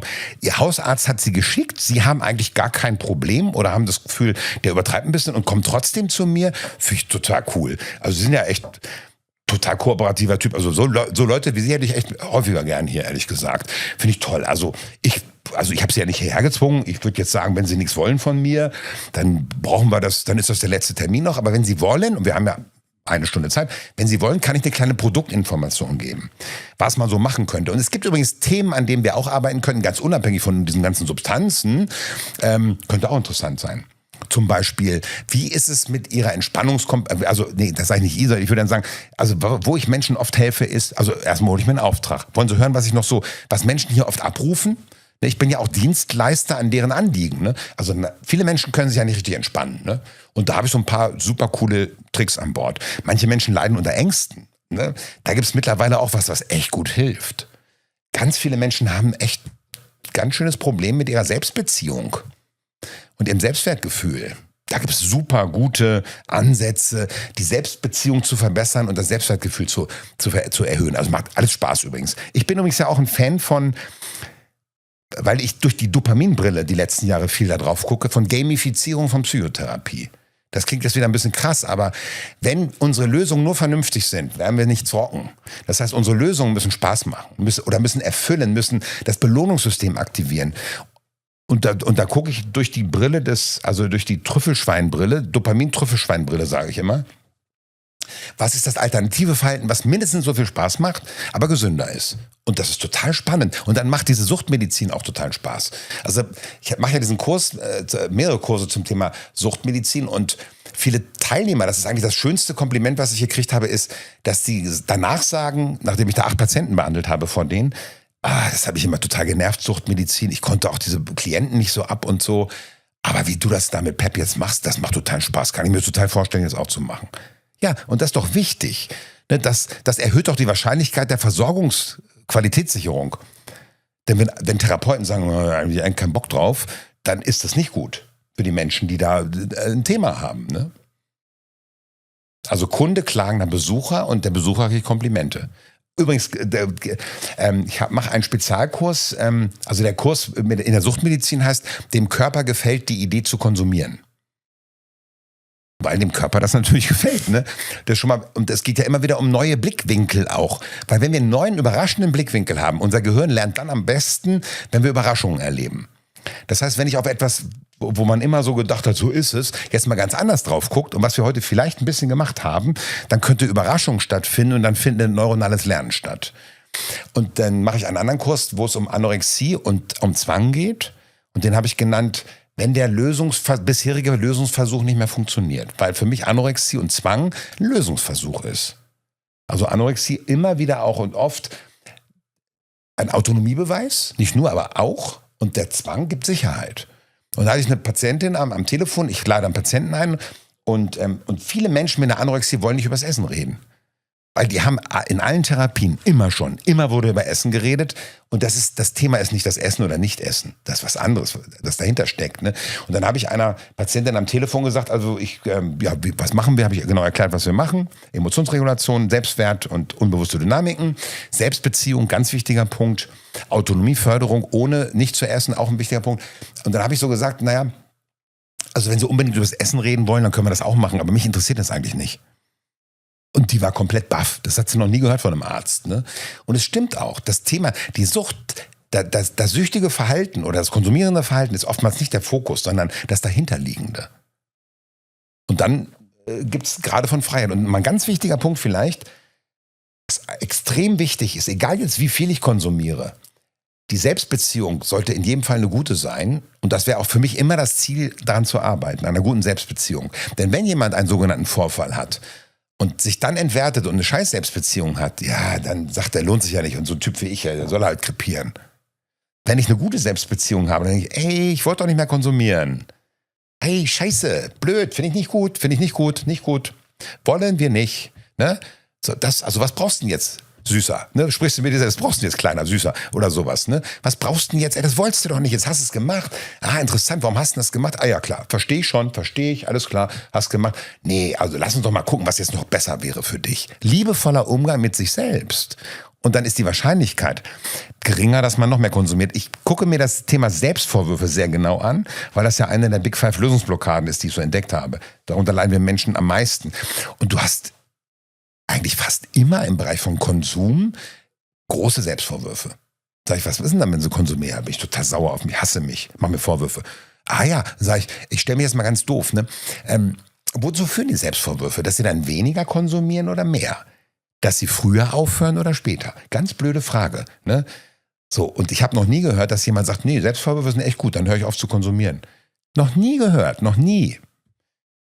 Warum? Ja, weil der Selbstvorwurf ist die Entwertung der Selbstbeziehung, macht Stress und reduziert die Belohnungszentren und aktiviert die Bestrafungszentren.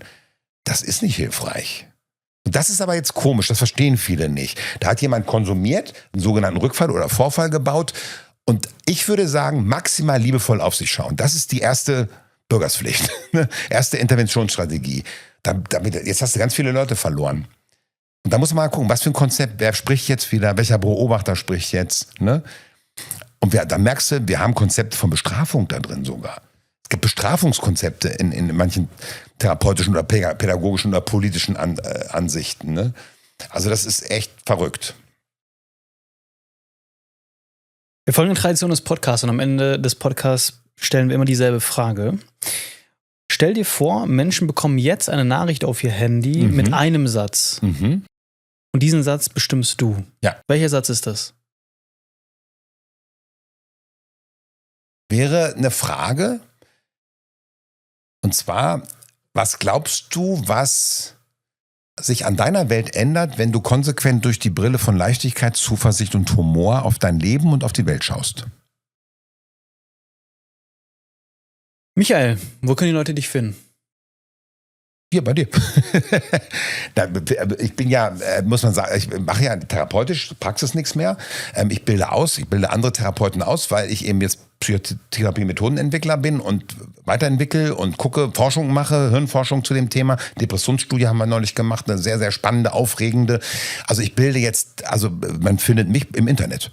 Auf meiner Website kann man gucken und mir ist wichtig, dass möglichst viel von dem Wissen, was wir Experten haben, in die Bevölkerung abfließt, sodass die Menschen sich eventuell selbst helfen können. Ich bin ein extremer Fan von Demokratisierung von Psychotherapie. Das heißt, ich habe auch Bücher geschrieben, kann man auch lesen, ne? Oder Podcasts angucken oder bei YouTube. Auf meiner Website sind alles, wo ich interviewt werde, kann man sich da angucken. Ich lasse mich auch nur noch aufnehmen auf Tagungen, wenn ich auch die Rechte kriege, sodass mein Buchverlag das hochladen kann.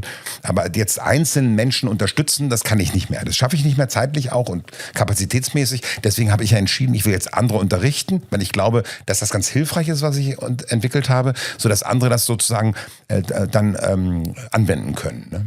Also wenn man jetzt das interessant fand und hat einen Therapeuten, kann man sagen, ich habe da was gehört, könnte mich interessieren. Ne? Es gibt tatsächlich Kolleginnen und Kollegen, die kommen, weil die Patienten gesagt haben, gucken Sie sich das mal an, das hat mich echt interessiert. Ne?